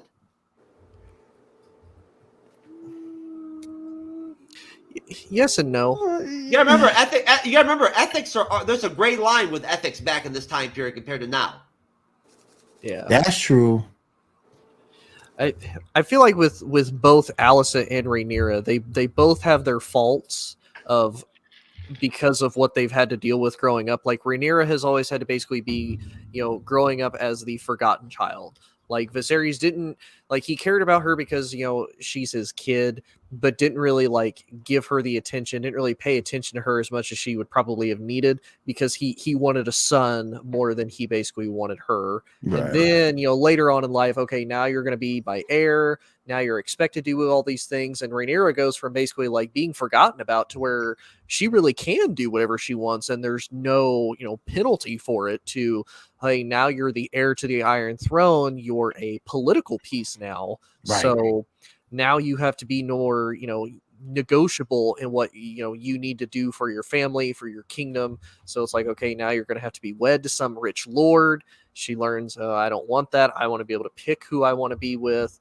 So I mean, yeah, and kind of like Mallory is saying, she kind of she made Kristen Cole forsake his vows and disgrace the position that he holds. But of course we found out, I don't think like he's upset about it at first just because Rhaenyra turned him down. Like she's like, no, you're gonna be my side piece. Like you're not like you the French fries, you're not the hamburger, you just the French fries. Right. Yeah, but Tony, Kristen Cole never should have hit that shit to begin with. No, not at all. I agree. No. He should have left that alone. He'd been like, no, just like leave, nothing. You do though. When you're a knight, it doesn't matter how old you are. You could be 60 or you could be 20. If you're a knight, you're a knight. Like your vows are your vows. So, well, and especially in the Kingsguard, like he's not just some normal knight. Like he's like one of the highest anointed. One of the highest in the land. Yeah. Like you can't have kids, you can't have lands, you can't have you can't have anything. Like the only thing you have is your name and the fact that you're in the Kingsguard. Your name and your sword. That's it. Yep. I'm just reading Mallory's comments. There's so many of them. I'm trying to keep track. Anyways, no, we're very aware of what occurred with Kristen Cole and Rhaenyra and everything, Mallory. But either way, no, I feel like let me rephrase that. I don't think ethical is the right word. I guess what I'm trying to say is just that, just like the series delivers that profound, painful, sad final cry, like speech or whatever, where they finally have dinner and whatnot and everything. Mm-hmm. And is like, look, I'm fucking dying, bitch. You know what I'm saying? And I love all of you motherfuckers. You know what I mean? Like, like seriously, like come correct, like be a house finally, like this is bad shit. Well, she's true to her willfulness. She knows what she wants. She's determined to get whatever it takes, however long she has to wait for it. She's going to get it. And so she's in that sense, she has the iron will that none of the other characters really have. So she's true to that. She's true to that. No, you can definitely tell that you can definitely see the connections, the family connections between father and daughter with Viserys and Rhaenyra. They have some of the same convictions. Yeah, and he's very willful too. As passive as he's always been very willful. He's always got. Oh yeah. Mm-hmm. Yeah. Yeah. Oh yeah. Once he's supported by women and shit and whatnot, and they like make sure that they make him feel like it's okay to do shit. You know what I mean? Like, or like somebody like gets him going, or explain some shit to him or whatever. Then he gets all heated. Mm-hmm. Yeah. But besides that though, I mean, he's kind of I don't even know. I mean, he's just got a lot going on. Maybe he's got ADHD. And they unfortunately they don't have that back then. So I mean, who knows what they called it back then? Who knows? Underachiever. Yeah. I mean, they just kill you if you had ADHD back then. Like, fuck it. I don't know. I mean, in Game of Thrones, Jaime Lannister has dyslexia, and Tywin's like, they try to do like super, like he tries to hire like all these tutors to teach him, and Tywin's like, no, I'm just gonna like force feed you this, and you're gonna do it, and he ends up doing it. But yeah, it is funny. Like they even pointed out how that Jaime Lannister has dyslexia, and Tywin's just like, I just literally beat the snot out of him for it until he stopped being dyslexic. I mean, look, I'm telling you right now, back in the days of House of Dragons and shit, you never would have been able to do that Superman costume Clark Kent shit I just did with my Naruto shit. Oh yeah. You know what I'm saying? Like that never would have been able to you'd never be able to do that. It takes 37 minutes to take your shirt off during that time period. So, I mean, shit. I'm telling you right now. Before you even have sex with a woman back then, like one of the ladies, with their gowns and shit, it takes an hour and 17 minutes. to actually like start having sex. You know, so you gotta watch a movie basically. It's like a Dragon Ball Z fight. It take like 2 hours for the whole thing. It take 2 hours for an hour fight. It take about 5 episodes for a 1 hour fight. Well, say no. so, That's just the Kamehameha built up in between. Yeah. Like when you first got the Ka, and then you have the Ha.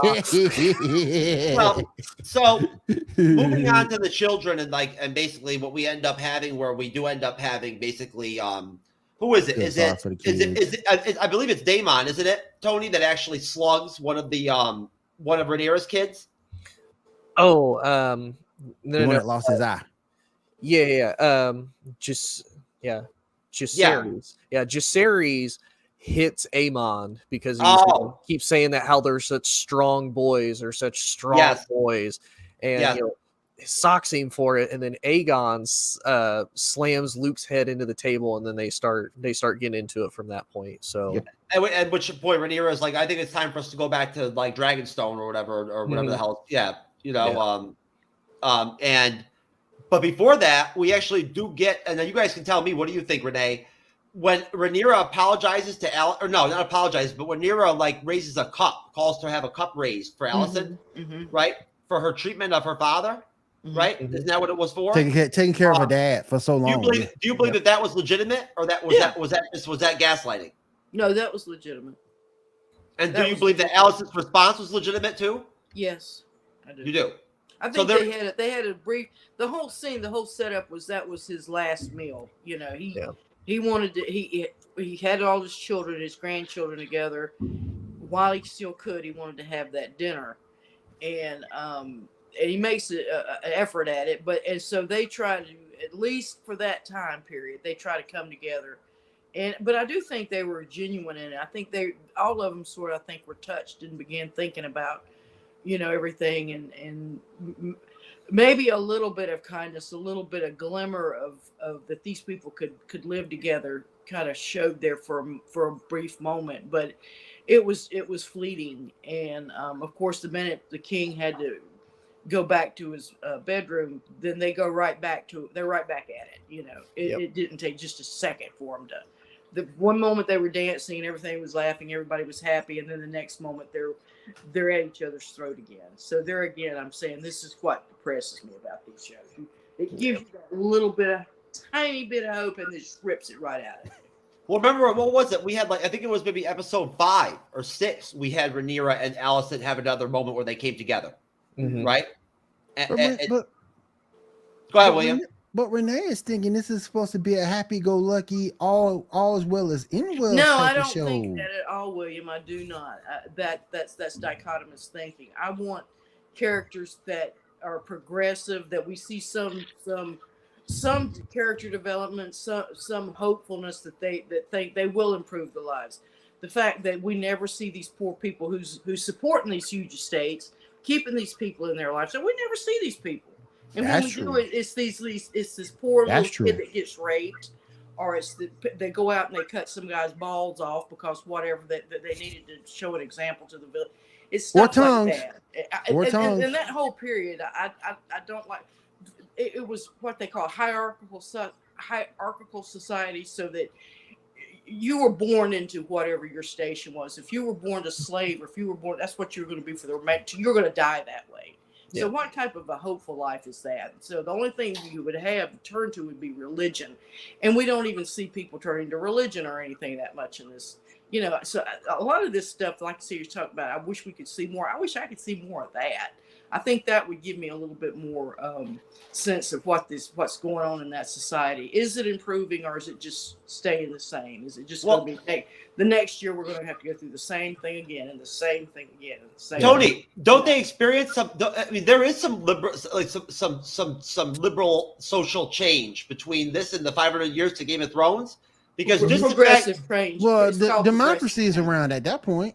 Just the fact that the gods of the seven or whatnot are like have become like the base religion and whatnot is a sign, an indication of progression, of like a liberalization and a looseness of that hierarchy. Yeah, but we're not going to see it in the society. I want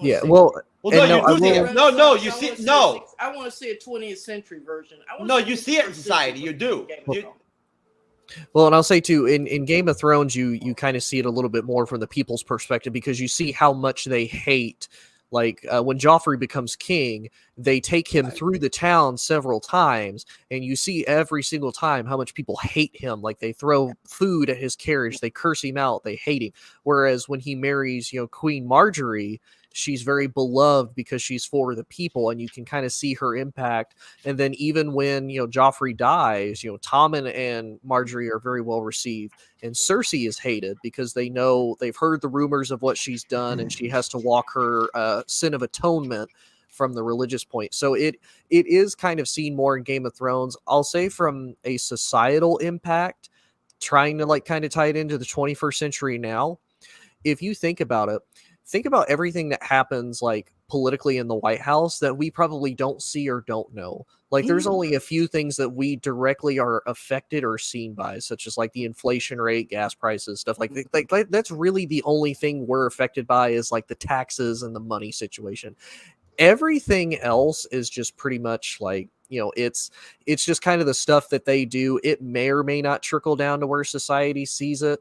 But other than that, it's kind of like is what they do. Well, yeah, you're talking about palace intrigue and politics. Yeah, I totally agree that still goes on not only in politics but also in our corporate world, our huge corporate world. Yeah, all that stuff still goes on.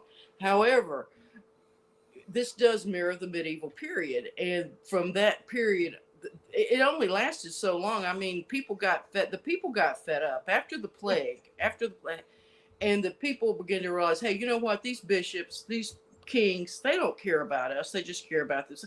That is when you had the huge peasants' revolt, which though it was a failure, it did start. I think people were really getting fed. We need to change. See, people on the ground level, that's what I'm talking about. We need to change things. I'm waiting on these Game of Thrones people to invent the printing press. I mean, really, yeah. If you think about it, the close. The peasants just take all those people out and hang them up by their heels. I mean, I'm waiting on the revolution. Yeah, I mean, the closest thing is like the French Revolution. Like the French Revolution is what started all of that. Is because France had the same thing. Like the monarchy goes to crap, the country's bankrupt, nobody's getting food, nobody's getting fed except for the rich. So yeah, they go crazy. Getting everything. Yeah, exactly. It was all being sucked up toward the top, kind of like it is now. Yeah. There you go. So, anyways, essentially, we end up wrapping the episode up with what we talked about, what we've all basically, like Tony's mentioned before multiple times, we've all kind of discussed it a little bit. This final sort of moment where we don't even really know. They end the episode with us not knowing if the series is dying, essentially. Like in bed, he sounds like he's laboring. Like he is. Like he's like I couldn't tell. Hard to breathe. Really, yeah, like you can tell he's in pain. Yeah. I was really kind of like trying to pay attention. I couldn't tell whether he was about to die, and that's how they were going to end the episode, or whether he was just like maybe the milk of poppy really kicked in. You know what I mean? And like and he was just fucked up. Well, his throat's probably all screwed up too. I mean, he's squeezing through vocal cords that have been atrophied, or his throat's getting smaller and things like that. Yeah. Yeah, so bottom line, Alicent, on some 5 o'clock, free crack special type shit, somehow decides that what Viserys says means that Rhaenyra doesn't get to be the king, doesn't sit in the Iron Throne anymore or whatever. Somehow, when he said, what did he say, Tony? My love or whatever. Yeah, my love, and Patty Constantine basically said that he wanted people to take that as an interpretation of, is he seeing Emma, his, first wife there as, his final, like, hey, like I'm coming back, like we're going to be reunited again. Is he saying it to Alicent as like kind of a goodbye? Is he saying it to Rhaenyra? So it was kind of cool. He left that purely up to interpretation of where do you go with that? Is it towards his wife Emma? Is it towards Alicent? Is it towards Rhaenyra? Who is it to, basically? Well, I mean, maybe he was talking about Brie Larson's butt double for Captain Marvel. You know what I'm saying? Facts. There you go. They could drop her under the show too. Why not? But anyways, I apologize, Renee. I thought the episode, overall was good. The thing that got me when they went to go find him, I thought was so interesting because both sides went to go find him at the same time, and then when they got him, her people were following his people, and then y'all met up right there. And you never found out what the other dude went either. Well, you're talking about the next fighting, because one was fighting, he lost, and the other dude just went fade to black. Oh yeah, you're talking about the next episode. Well, yeah, my fault. That's okay. But still, no, he just went fade to black. Let's get some wrap up thoughts again on the whole episode, and then that final scene with Viserys and with Alicent and whatnot, and the close of the episode. We'll start with you, Renee, and then go to you, Tony. Then we'll close it out with you, William. Just give me like a synopsis, basically, that we've kind of flushed some things out. We've had some discussion here and whatnot.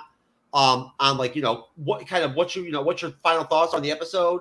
What your final thoughts are on that last scene with Viserys and Alicent? If there's anything about it that you really like stood out to you, and whatnot, and everything. I thought it was kind of bland, to be honest with you, compared to some of the other more profound shit that happened during the episode. I thought it kind of paled in comparison. But just go ahead and give me that, and then if you have any thoughts on where you think things are going to go with episode 9, feel free to drop them. Yeah, it was real well done episode.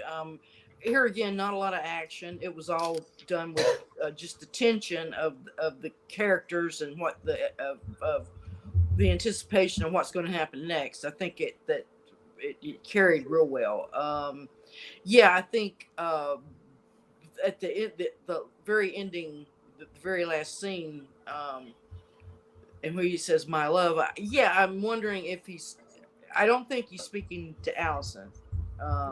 Because he doesn't realize she's there. And so it's very possible he could be speaking to Emma, but he could also be speaking, Princess Rhaenyra. Because I think he did truly love her. I think he, of all his children, whatever, that he loves her. That's it. That's the one. And he only came to realize that till too late, as it were. And had, only forced into it because he, in a panic, made her the heir after his baby died. And then, of course, complicates the issue by getting married again and having more sons. Like that's, like you didn't think that was going to cause a problem, guy, down the road. But anyway, but it does show that Alicent misunderstands. She had already come to terms with that Rhaenyra, and that was going to happen. They're going to marry off to these daughters of Corlys, and that's going to take care of it. That there will be Valerian, there will be Targaryen lineage continuing, some way somehow. But then at that very last scene, I think he means that he really wants Aegon to be the king because that fulfills the prophecy. So now she's back to that. She's back to getting her son back on the throne. Okay, and so do you think that it's possible that her inflection in deciding that was like what that meant? Yeah, she's very religious now. Remember, she's into that. So she's taking this from as a sign from the gods, as it were, or from whoever her patron god is. She's taking that as a sign, I'm going to assume. And so she's at this point where she had changed her mind after the whole serving maid rape incident. She said, okay, I'm just going to have to let this go. I'm going to have to figure out another way to keep Aegon alive, but he's not going to be the king because I don't want him to be the king. But then she thinks, okay, but this is what the prophecy says. This is whatever message he was getting. I need to follow this now. So, well, that's actually what Miss Cleo told Kevin Feige about the prophecy. With him deciding to have Chloe Zhao direct Eternals 2. Ragnarok. Ragnarok 2. It was a prophecy that Chloe Zhao needed to direct Eternals 2. Profit. It still made money. Anyways, that's another conversation, folks, of course. But so what do you think, Tony? Give me your wrap up, and what do and of course you already saw episode 9, right? Yep. All right. Well, no, don't delve into episode 9 then, but close things out as far as what your final thoughts are on the whole episode, and then if there was anything that you took from that final scene with Viserys and Allison, especially coming from a place where you do really like understand the source material in terms of the Dance of the Dragons. Mm-hmm. Yeah, I thought it was really good. I liked the overall episode. Again, this is kind of we're laying more and more seeds as to what finally causes the whole House of the Dragon. It is kind of sad / kind of cool that Viserys throughout all of this, throughout the last 15 years of his daughter, Rhaenyra's children being questioned on their validity, and of course everybody sees it. They're like, that's not Laenor's true kids. Like those are bastardized kids. For crying out loud. Right, like they're like everybody sees it and everybody's pointed out, and Viserys is just like he's just like blind faith, like nope, that's hers. Like Barry Bonds, I'm not on steroids. I just got bigger and stronger the older I got. Senator, I was never on steroids. Never on steroids. Never. Bam, home run. But no, I mean it was kind of cool that even throughout all of that, he goes through the pain to make sure that everybody still knows that I'm still around. I still support this, and this is still what I want as long as I live. This is still what's going to happen. Mm-hmm. Now, as far as the end scene goes, I feel like it's just super anticlimactic. Like it's one of those. This really only starts because basically a mental deteriorating old man who's dying utters something that is taken, not necessarily, well, kind of out of context. Yeah, possibly out of context, yeah. Because it's not meant for Allison. It's meant for Rhaenyra. Mm-hmm. And so it's like, no, it's just kind of one of those, it's like, really, this is how it happens. Like, he just happens to be, losing his mind. He's having a conversation with somebody who he believes is there. He doesn't know that it's Allison. And she also lies because she says it's Rhaenyra. Yeah. So to me, it's just kind of, it's like, really, this is how it starts, is because of that. So, I mean, I like where it goes into as far as episode 9, and I'm not going to dive too deep into it, but yeah, I was just kind of like, really, this is how they're going to do it. Just I get what you're saying. I mean, you already heard what I said. I already told you I thought that the season was boring. It compared, there was a lot more profound shit that went on throughout the episode compared to that final scene. Like it was very anticlimactic. It really was. Like when the king passed out, I think in 5 or 6. What about the fact that Daemon and Rhaenyra had 2 kids already, and she's got one in the oven from Daemon? You know what I'm saying? Yeah. And they named him what? Aegon and Viserys. Yeah, his 2 grandchildren. Yeah. Yep. That's the Aegon he was referring to. Yeah. Yes. And obviously everybody notices at this point that Viserys loves children. Yeah, in general, like he just loves kids. You know what I'm saying? Like honestly, I joke around, but he seems like a really decent guy when it boils down to it. Like he's pretty decent. Like he means well he wants to do well by people. Yeah. And his desire to maintain the house isn't about like profit or like financial gain or like power or anything like that and whatnot. It's literally out of love, like he says in his last like dying, like profound shit there during the dinner. It's out of love. Like, you know what I'm saying? Like he, like he deeply cares about all these people. Yep. Right? I mean, look at how he revered his wife that he's still haunted by, for like forever because she died during childbirth trying to give him a son. Right? Like this man is haunted. They're all fucking haunted. You know what I'm saying? I mean, they all got issues. Except Daemon. Now he's getting laid. He's good. You know what I mean? Like, he just got some dude's head off and shit and everything and whatnot. He's straight. He doesn't have irreversible erectile dysfunction. He didn't watch She-Hulk. You know what I'm saying? Fuck. He's lucky. And he just stayed a honey badger. Like he still just keeps doing what Daemon wants to do. He's like, no, I'm just gonna keep doing my thing. I'm gonna keep doing what I'm gonna do. Yep. You can't stop me either. Nope. Yeah. Imagine if they would have had Daemon on She-Hulk.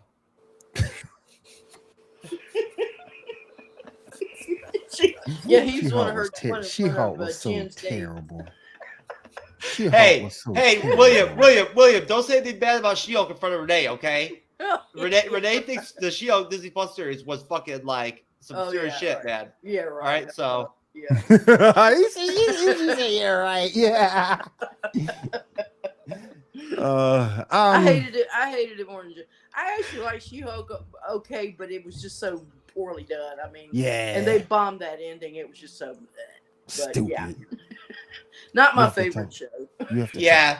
I mean, I'll tell you right now.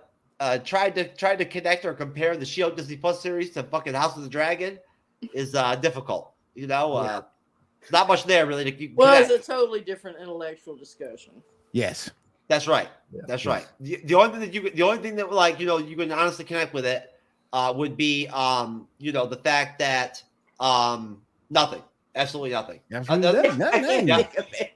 Yeah, you're right. That's really a good exercise there. What is there? There's nothing there. There's absolutely nothing there. I can't think of anything. There's no connective tissue at all. No, because I mean, look, we have lubricant for jerking off at this point, at this stage of our evolution. You know what I'm saying? We're not using dirt. We're not using dirt or sand, right? Like the Tuscans or like or whatever. Man. We have toilet paper. Tuscans, you can tie the Tuscans into this because they could be out in the desert somewhere.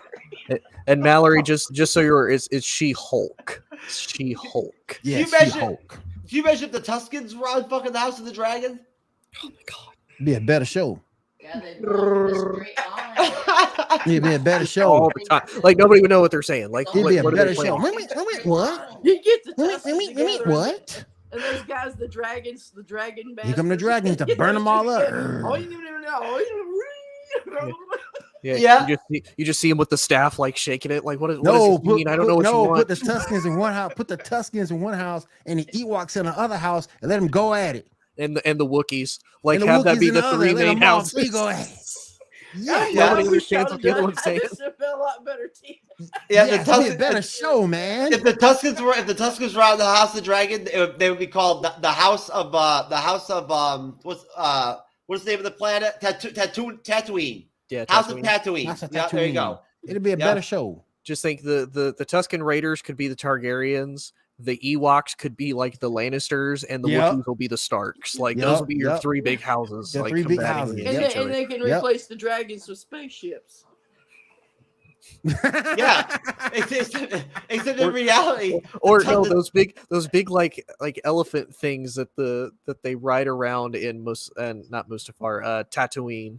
That just like those things. Just have those be your dragon. Yeah. I actually, you know what? I went on that same deal that Boba Fett did, where he had to go and run through the desert for like 3 days, whatever, to get a stick and shit that one time or whatever. Mm-hmm. Make some shit out of it or whatever. I did that myself when I was there. But I actually I got Brie Larson's butt double to stand in for me. You know what I'm saying? for the walk through the desert, and I took a break and just got high. You know what I'm saying? And chilled. You know what I'm saying? Watched some YouTube for a minute. Then I stepped in right at the last minute and grabbed a stick and shit, and just pretended with the Tuscans and whatnot. I was like, yeah, oh man, I'm tired. That's how you run marathons. I rubbed some butter on my face and shit and whatnot to like look sweaty. You just run the first mile and then get on Is the it bus. butter or do you use butter? Do you use butter or margarine? It's got to be butter. You can't do fake with margarine. Like you're gonna go on. You got to be butter. I'm telling you, and it tastes so good. And it can't be that. Like, it can't be that fake stuff. Like, oh, I can't believe it's not butter. No, this is actually butter.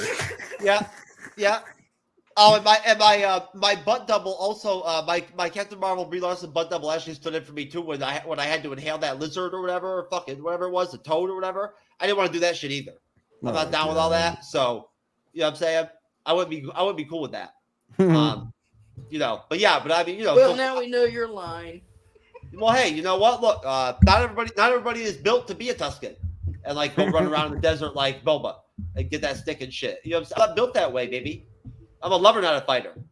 So, I'm sorry, but I've evolved too far. Anyways, I don't want to be smirched to Tuscans here. Everybody knows how fond I am of them. You know what I'm saying? It's been very difficult becoming a Tuscan translator. I put a lot of work in at Phoenix University, taking my online courses to learn Tuscan and shit and whatnot. I'm telling you. He's talking about that's a job. You think Mandarin's tough, bitch? Try Tuscan, motherfucker. All right? Try that shit. That's right. Step the Tusken, Where you bitch. find that at, Father? Hey, they have Valyrian on Duolingo. That's how I learned a little bit of Valyrian. I'm like, There you hey, go. Duolingo's Really? got Okay. Yeah. Okay. Yeah, that's right. It's tough. It's a lonely, difficult time life Tusken being dog on a it. Tusken translator, man. It's rough. You know, it's not a glorious job. You know what I'm saying? I mean, really, the What's pay's the very pay little. though? The That's pay's the very key. little. It's what you Oh get out hell of it. no, pay little. Hell What you no. get out of it is the inclusivity. No You know what I'm saying? sir, I Like, gotta get paid. I'm No bringing the sir. Tuskens into the regular society and whatnot. So, you No know, sir, I gotta get paid. yeah, because I mean, No sir. I want to be R2D2 translator. He's paid in strips of cloth. There you go. Yeah. R2D2 translator. I was the last time I was at Tatooine for a big discussion meeting with the Tuskens and whatnot, right? They had like an 8-hour discussion. It was intense. It was very profound. It was almost like the House of the Dragon, episode 8, except basically what the whole thing broke down to, it was about like how they could try to like make it to where they could have more private time to jerk off with Sand when they only have 3 huts and there's like 2,700 fucking Tuskens in the village. You know what I'm saying? Like, you know, they need some private jerk time. You feel me? And when you only got 3 huts, like, it's just rough. So, you know, I mean, you saw the scene where their village got burned, right? There was 3 huts around fire, and there was like, is that your new store you're gonna have called the Jerky Hut? They need some more huts. 1,800 Tuskens and 3 huts. That's amazing. That's amazingly efficient right there. Well, no, you gotta think about it. One hut is probably like the meeting room, like the meeting hut / like living hut. Then you probably have like a bathroom hut, and then maybe the bathroom hut is like also the jerk off hut, or maybe they have the whole jerk off hut. Like you never know. Like they're like, look, we got 3 huts. We got to pick what we want to use them for. We got to pick our priorities. Amazingly efficient right there. How do they connect between the huts? Do they have like some kind of connection? Is there some kind of like you know? Oh man. So if you jerk off in hut number 2, what do you do in hut number 3? There you go. See, that's why it took 8 hours.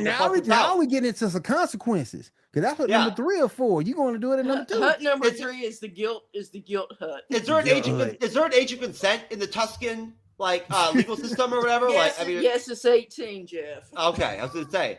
I mean, you know, 18. you can't even tell if a Tusken is fucking female or male anyway. You know what I'm saying? So I mean, can you really tell what age they are? They will tell you the minute you make a move on them. Okay. Well, I'll tell you right now. You better be fucking careful if you try to play with one of those Tusken bitches. Tuskens, boy. Because I'll tell you, you better show up with the right kind of cloth. Yeah, I'll tell you right now. If you try to take them bitches to court, good luck. You know what I'm saying? You know, it'd be like going on deployment in like the porta potty jerk offs. Like it's just hot all the time. That's right. What happened to the Game of Thrones? That's right. You either dealing with sand, you either dealing with sand, or you dealing with heat. If you sue one of the Tuskens or whatever on some sexual shit, I'm gonna be a part of that trial. I'm gonna be doing my translation and shit and whatnot, and I'll be fucking you up. You feel me? Like your case will be over. I'll shut you down, bitch. I'll shut you down. You know what I mean? Like the watercolors on at the end of She-Hulk, there'll be you doing the Tusken. I'm double majoring in Tusken law, Little actually, too. Yeah, I am. I'm double majoring. My second major is Tusken law, Tusken legal code. You know, which is very intense, very lonely, very difficult, rough, not very glorifying. You know, but I mean, obviously you saw how involved the Tuskens were when Boba, the whole trades episode where they're like raising their arms and shit and like jumping around, yelling and shit, just as if some water popped out of some jug or some shit. You know, I mean, so, you know, they're very sophisticated people, obviously. But anyways, folks, enough of the Tuskens. You know, again, they're good people. They're just totally misunderstood, right? All they do is walk in a line. I mean, seriously. I mean, they'd be a big hit on the House of the Dragon series. I'm telling you, they'd kill it. I mean, having the Tuskens on for a scene would be better than that final scene with Viserys and fucking Allison. It definitely would be more exciting. You know, and there's no way to not understand or misunderstand a Tusken because you can't understand the fucking anything they say anyway. Nope. So you know what I'm saying. So there is no confusion. But anyways, folks, we're gonna skip plugs tonight and whatnot and everything. I don't feel like plugging anything. You know what I'm saying? And we've been talking shit and everything and whatnot. We're at the fucking 2-hour mark and whatnot, and people got busy. Tony's got, and William and Renee have busy like real life shit to do and whatnot. Not like me. So I mean, at that point, we're gonna get the hell out of here. I wanted to shout out Mallory. Mallory, do me a favor. Next time, save those comments and split them up across 3 episodes of the show, like 3 live streams. Just break them up. You know what I mean? So we can get a dose of you on each show. But no, good energy. We're loving your enthusiasm. And hell yeah, listen. As long as you don't fucking look like Viserys and shit, and or talk like him when I talk to you on the phone and shit about coming out as a guest, and you're not all like fucked up like him and whatnot, then we're good. You know what I'm saying? But if you're like looking Viserys looking and shit, then I don't know, man. You know what I'm saying? You might need to go all audio basically on the show. Basically, I'll put it that way. You can go. Well, that's what I have to do. Yeah, there you go. But but we're all about inclusivity here, just like Disney and Marvel Studios and everything. So of course we'll have you on, even if you we just have you just have to put a paper bag on your head or whatever. I'm just kidding. I apologize, Valerie. No, we definitely appreciate your enthusiasm. I want to thank Tony. Tony, actually, you know what? I'll tell you what, brother. You can go ahead and plug your shit, man, because you deserve it. You're such a good ass guest, brother. I'm telling you, you killed it this episode. You've been killing it on both your reviews. So Renee, has he not been killing it or what? Absolutely. Tony. Yeah, Tony. Hey, you win the Tuscan fucking MVP of the Year award. Yes, that means I get a third hut all to myself. There you go. Yeah, I was about to say all private hut. All it is, it's not. There's no trophy. All it is just a fucking stick. No, the third hut is the prize. Exactly. Yeah.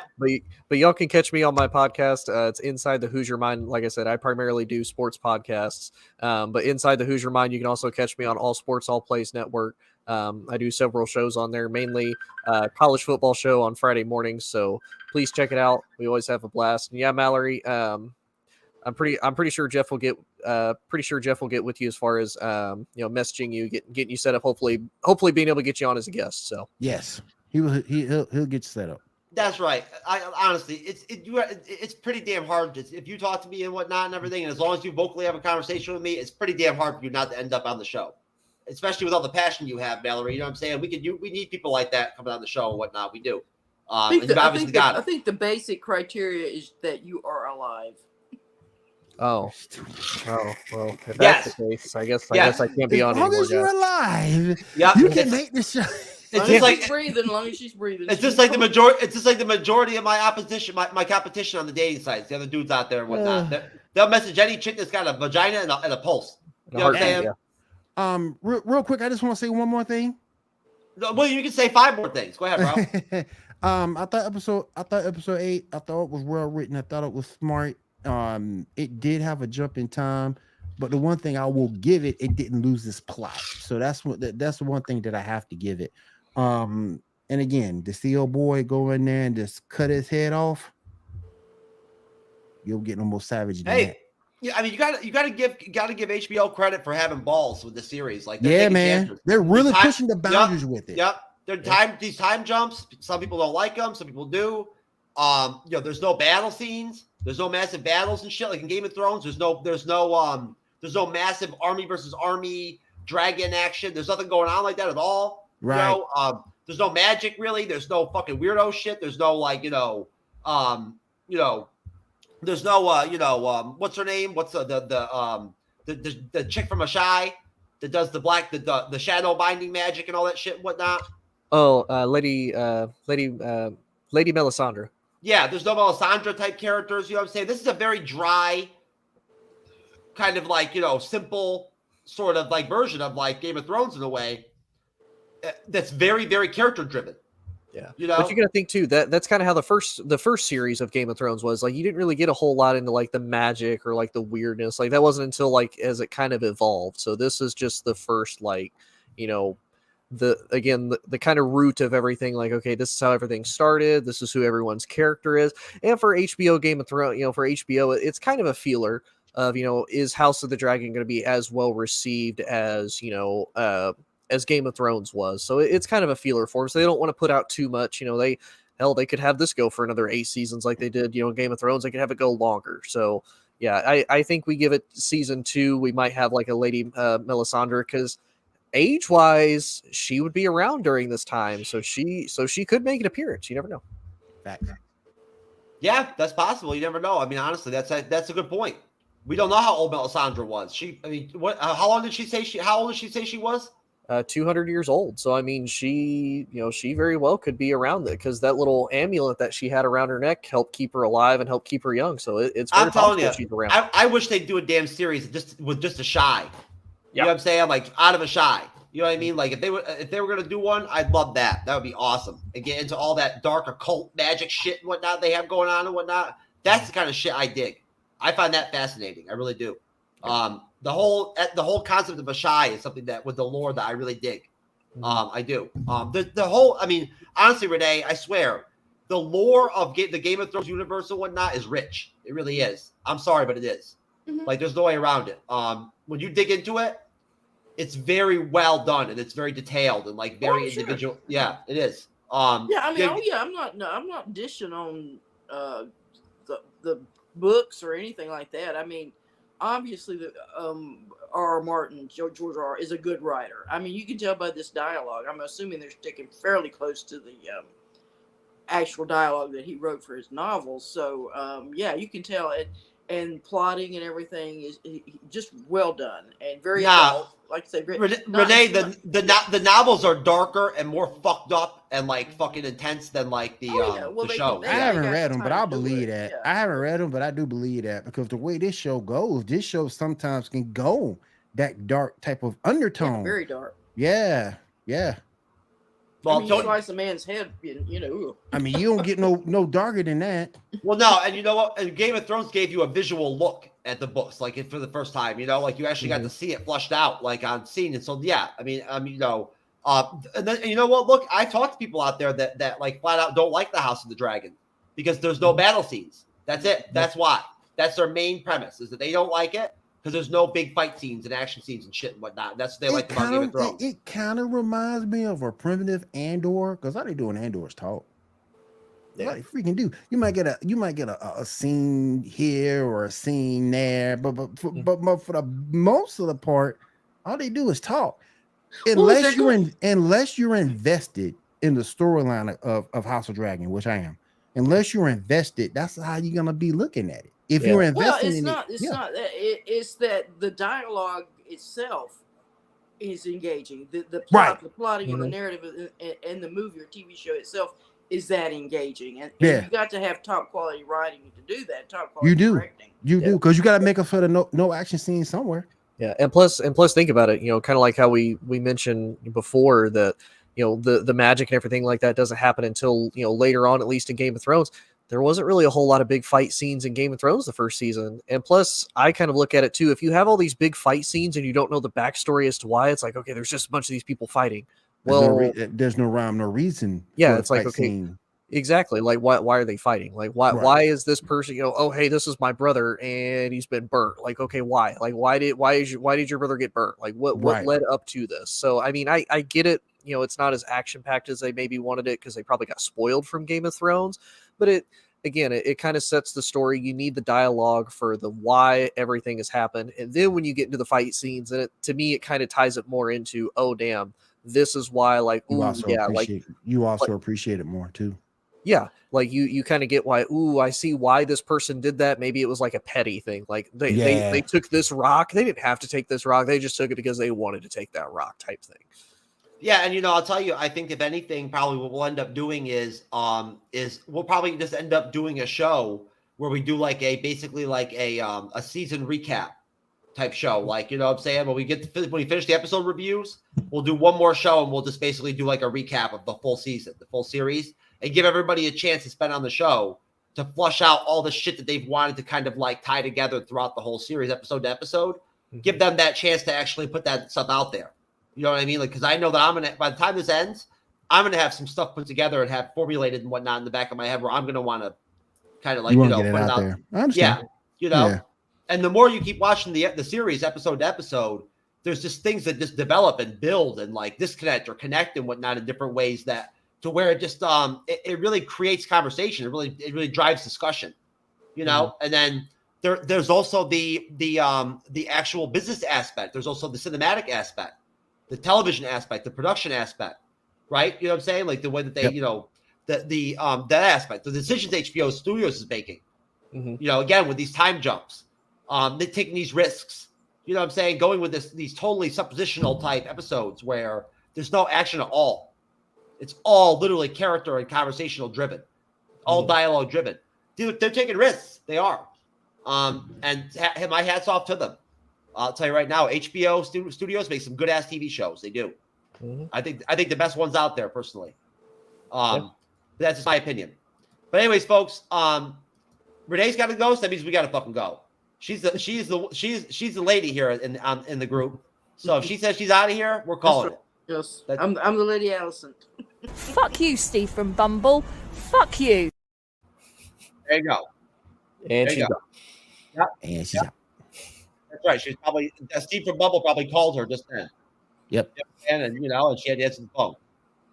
But anyways, folks, for the interviews Bleeding Edge, for William Morgan, for Tony, and for Viserys, and Allison, and Rhaenyra, and Damon, and all the other motherfuckers, whatever their names are. Nor, you know what I'm saying? All these, Corliss. Anyways, we'll see y'all next Sunday. All right. House of Dragon episode 9 review, baby. You know it. The Tuscans may be here too. We'll have them on the panel. You never know. Who knows? Maybe we'll do the show from Tatooine. All right. Take care, folks. Peace. Later, guys. Deuces. What happens in the party? Oh yeah. What happens in the party? So anything that you see, oh yeah, please don't go tell nobody. Oh, it's time to get on and let this out go. You want to want nobody will know. Your secret is safe in me. Begging all you.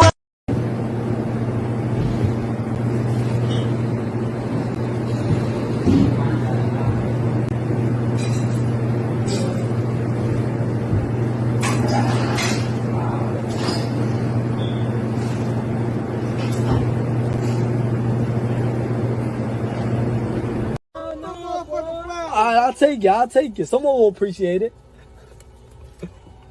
You ever go on, boss? Hey, and I'll give you these flowers for free. Hey, man, ain't no motherfucking bitch, man. Fuck wrong with you, man. What you mean, yo? Idiot, huh? Fuck wrong with you, man. You just destroyed the flowers. Or something? Fucking bitch. This shit, man. Yo, they're just flowers. Fuck out of here, man. Ain't no bitch. They're just flowers, bro. I promise you, they're just flowers. Man, you soft-ass motherfucker. Bet you won't come from behind that glass. What you mean? I'm just saying they're flowers. There's nothing wrong with them. What the fuck wrong with you, man? Why you getting so pressed over flowers? I paid for no motherfucking flowers, man. I paid for my fucking Snickers, man. Fuck wrong with you? Alright. It's just a flower. Nah, bro. You don't want it? Nah. Okay.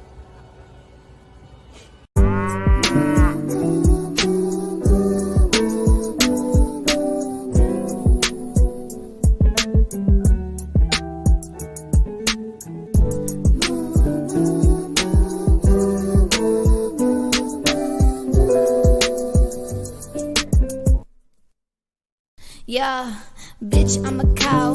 Bitch, I'm a cow. I'm not a cat. I don't say meow. Bitch, I'm a cow. Bitch, I'm a cow. Bitch, I'm a cow. Bitch, I'm a cow. I go moo. Moo. Moo. Baby leg, hang out your shit like. I'm recording her. Hey yo, how long? My child. This is not my child. No, it's not. Are you gonna help me? Yeah, you gotta give me change. I don't have change.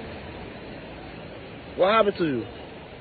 Are you gonna help me? What happened to you? I don't know what happened to me. They said I got raped. What? Can you help me, please? They said I got raped. They said I got raped. Can you help me, please? Oh my God, this is so what? This is good footage right here.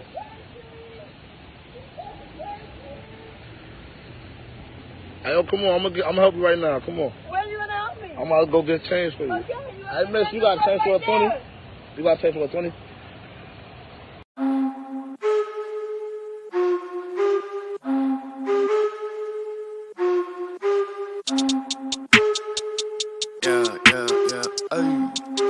Ayy.